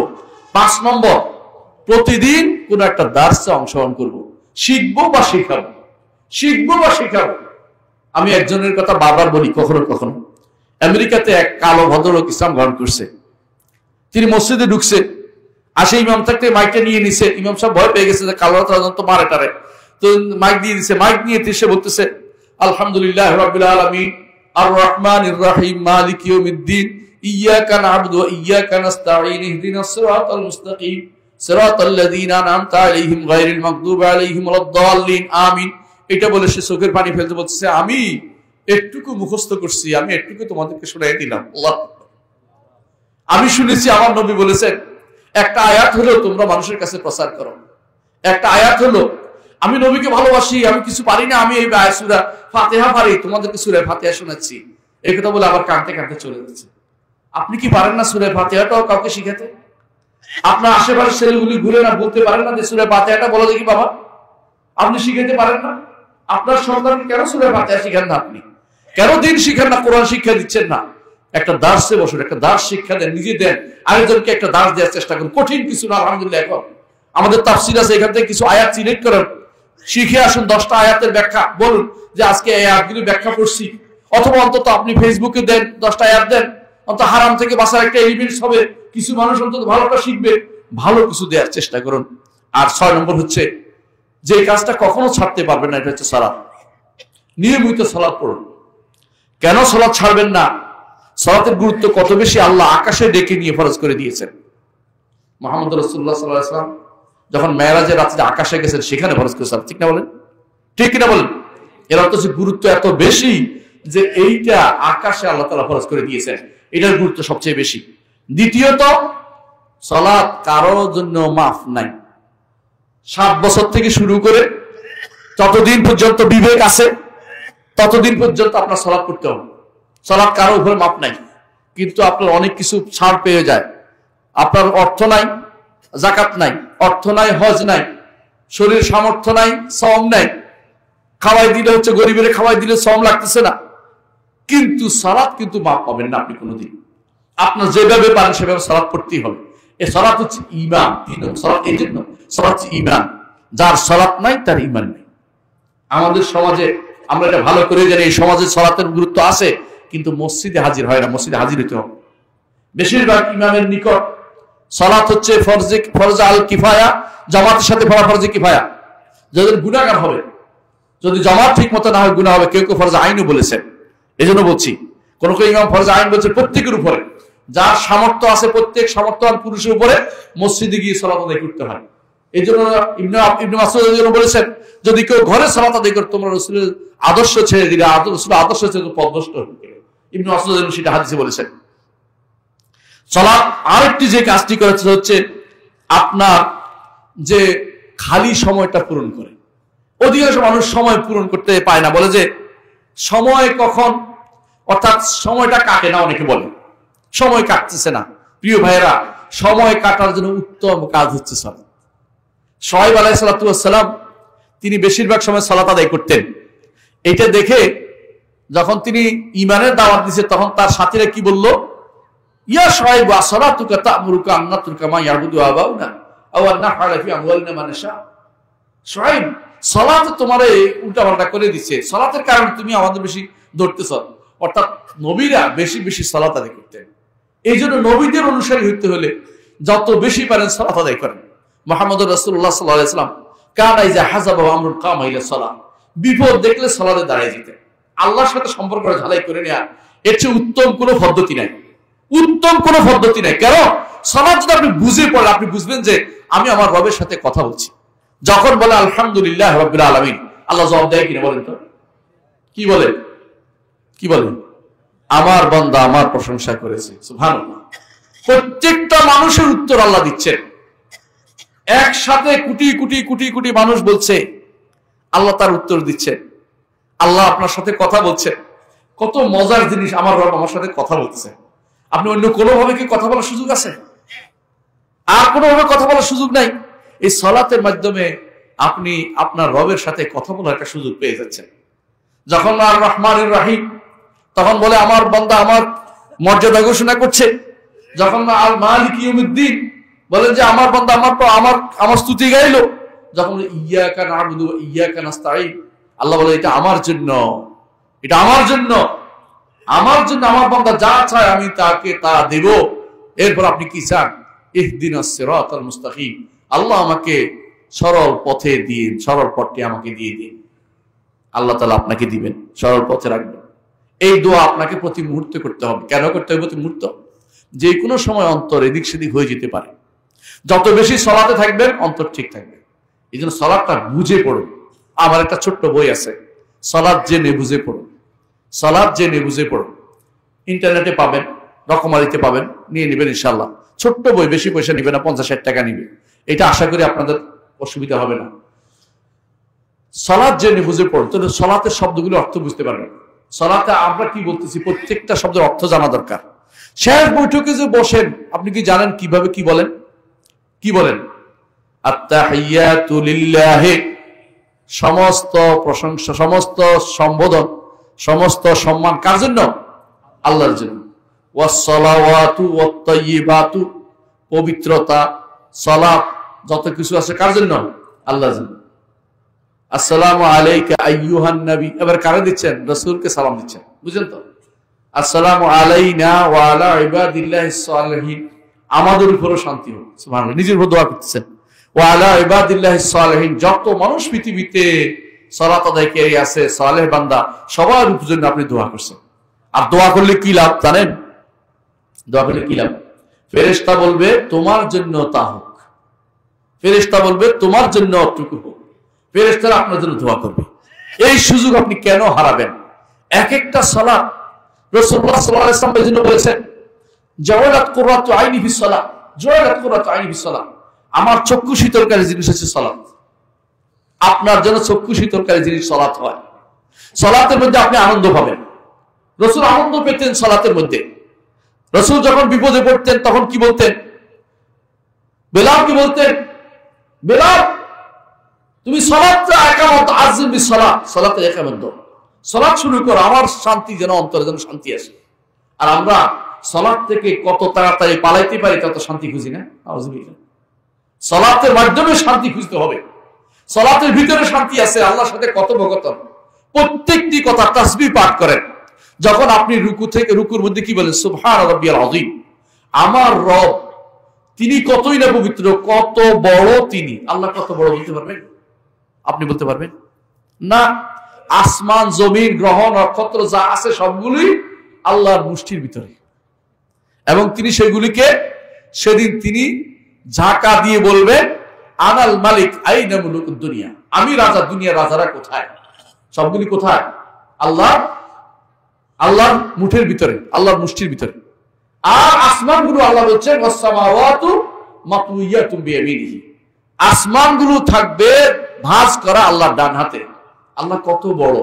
সুবহান রাব্বিয়াল আযীম যখন পড়েন তখন মনে করেন আল্লাহ কত বড়, আমি কত ছোট।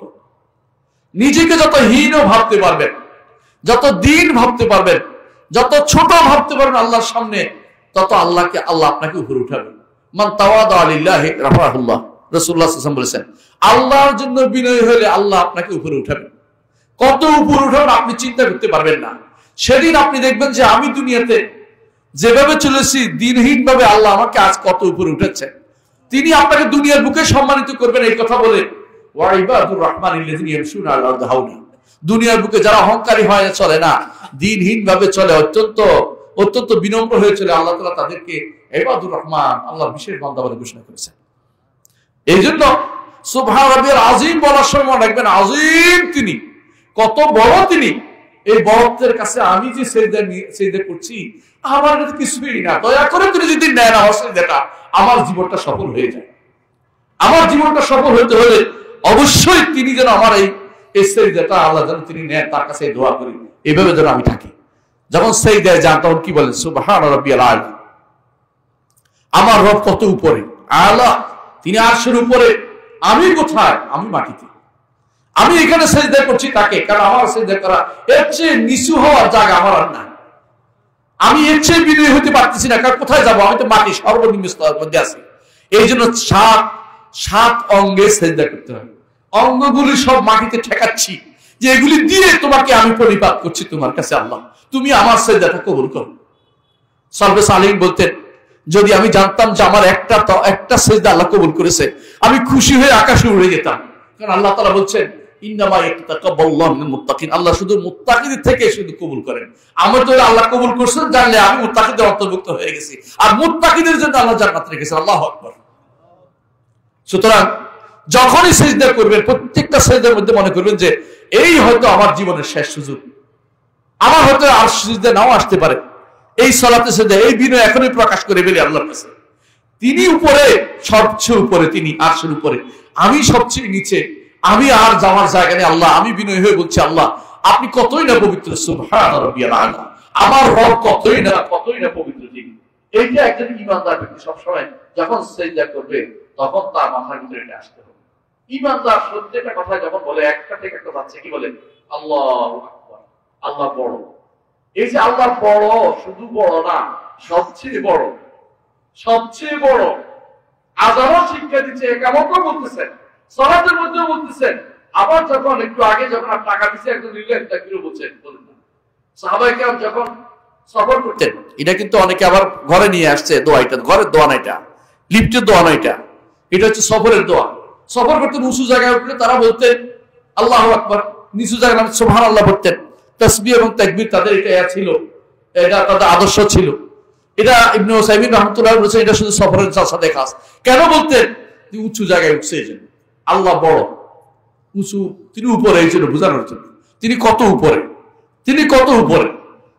আপনি যখন বিমানে উঠবেন সবচেয়ে উপরে উঠছেন, আল্লাহ কিন্তু আপনি মনে করছেন কত উপরে দেওয়া যাচ্ছেন, কত ম্যাগের ভিতরে যাচ্ছেন, কিন্তু আসমান তো কেউ দেখতে পায় নাই। এই পুরো আসমান গুলো আল্লাহর হাতে ভাঁজ করা থাকবে। কত বড় তিনি, কত মহান তিনি। তিনি আমার মতো একজন মানুষকে ঈমান দিয়েছেন, আমাকে সুস্থতা দিয়েছেন। আমি এই যুবক, যে যুবক আজ গুনাহ করে বেড়াচ্ছি, আমাকে গুনাহ করার মতো যে শক্তি, এটা তো আমাকে তিনিই দিয়েছেন। এটাকে হারামের মধ্যে আমি কেন ব্যয় করতেছি? এটা কেন এটা হারামে আমি হালাল ব্যয় করছি না? এজন্য আসুন, আমি আমার বক্তব্য দীর্ঘায়িত করবো না, আমি তো একটুকুই বলবো, আল্লাহ যেন আমাদের কবুল করুন, আমিন। আল্লাহ যেন আমাদের যুবকদের কবুল করুন, আমিন। যুবকদেরকে অনুরোধ জানাবো, আপনারা মসজিদমুখী হন, মসজিদমুখী হন, আপনারা মসজিদমুখী হন। আপনাদেরকে বিভিন্নভাবে বিভ্রান্ত করার জন্য এদিক সেদিক থেকে লোকেরা আসবে, দেখবে এদিকে আসো, এদিকে আসো। আল্লাহর বস্তে এদিক সেদিক যাবেন না। মুহাম্মদুর রাসূলুল্লাহ সাল্লাল্লাহু আলাইহি ওয়াসাল্লাম লম্বা একটা রেখা আঁকছেন একদিন, লম্বা রেখা আঁকি বললেন, এটা হচ্ছে আমার রাস্তা, এই আল্লাহর রাস্তা, এই আল্লাহর রাস্তা দিয়ে সোজা কোথায় যাবেন? জান্নাতে চলে যাবেন। এর আশেপাশে অনেকগুলো রেখা এঁকে বললেন, প্রত্যেকটাতে একটা একটা শয়তান আছে। এক ঈমানদার বান্দা যখন একটু সামনে যায়, শয়তান কি বলে? হালুম ইলাইয়া, আমার দিকে আসো, আমার দিকে আসো। দুনিয়ার বুকে ফিতনার অভাব নেই, দলের অভাব নেই। বিভিন্ন দল যেগুলি ইসলাম বিরোধী অনেক কিছু আছে, আপনি দেখতে পাচ্ছেন। অনেকে ইসলামের নাম দিয়েও হারাম কাজ করে যাচ্ছে, আপনি দেখতে পাচ্ছেন।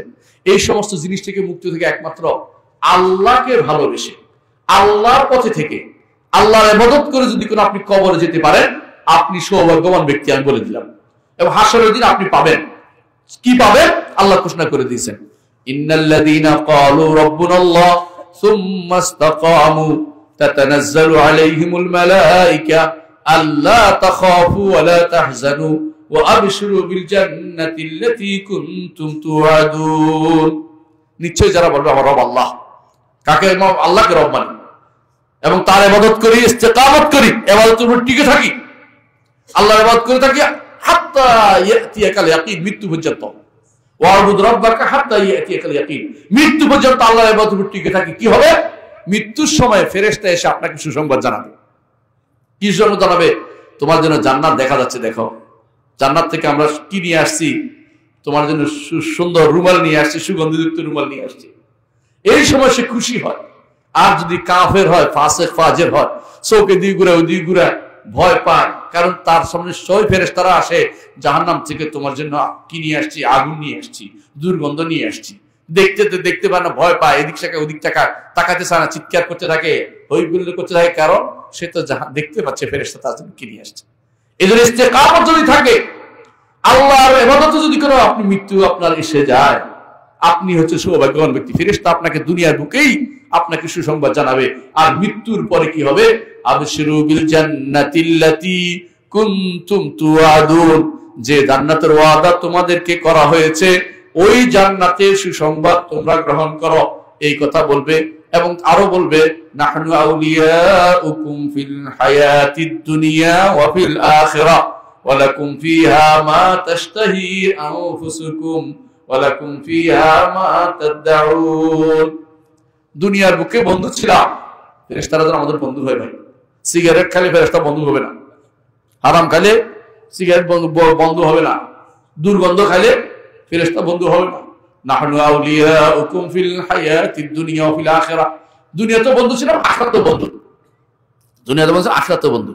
আল্লাহ বলছে কোরআনে কথা আছে, আল্লাহর কথা শুনে আচ্ছা কিছু নাই, আল্লাহর কথা সবচেয়ে সত্য। ওমর রাসূলুল্লাহ কিলা ওমর রাসূলুল্লাহ হাদিজা, আল্লাহ চেয়ে সত্য কথা রাখতেও নাই। নাহাদা আউলিয়াকুম বিল হায়াতিল দুনিয়া ওয়া লাকুম ফিহা মা তাশতাহি আনফুসুকুম। এবার জান্নাতে ঢুকছো তো, যা মনে চায় তা তুমি নিতে পারো। আল্লাহু আকবার। প্রিয় ভাইরা, একটু ধৈর্য ধারণ করে যুবকদের বলছি, বৃদ্ধদের বলছি, দুনিয়াতে কত কিছু আমাদেরকে আল্লাহর ইবাদত থেকে দূরে সরিয়ে দিতে চাইবে। সব বাদ দিয়ে আল্লাহর দিকে ফিরে আসে। আল্লাহর দিকে ফিরে আসলেই লাভ। যত তাড়াতাড়ি বুঝি তত তাড়াতাড়ি লাভ। এই জন্য আল্লাহর কাছে দোয়া করি, আল্লাহ যেন আমাদেরকে তার দিকে ফিরিয়ে দেন। আমিন। আল্লাহ যেন আমাদের সমস্ত আমল কবুল করেন। আমিন। আল্লাহ যেন আমাদের সমস্ত কর্মকাণ্ড কবুল করেন, আমাদের যুবকদেরকে হেদায়েতের পথে রাখেন। আমিন।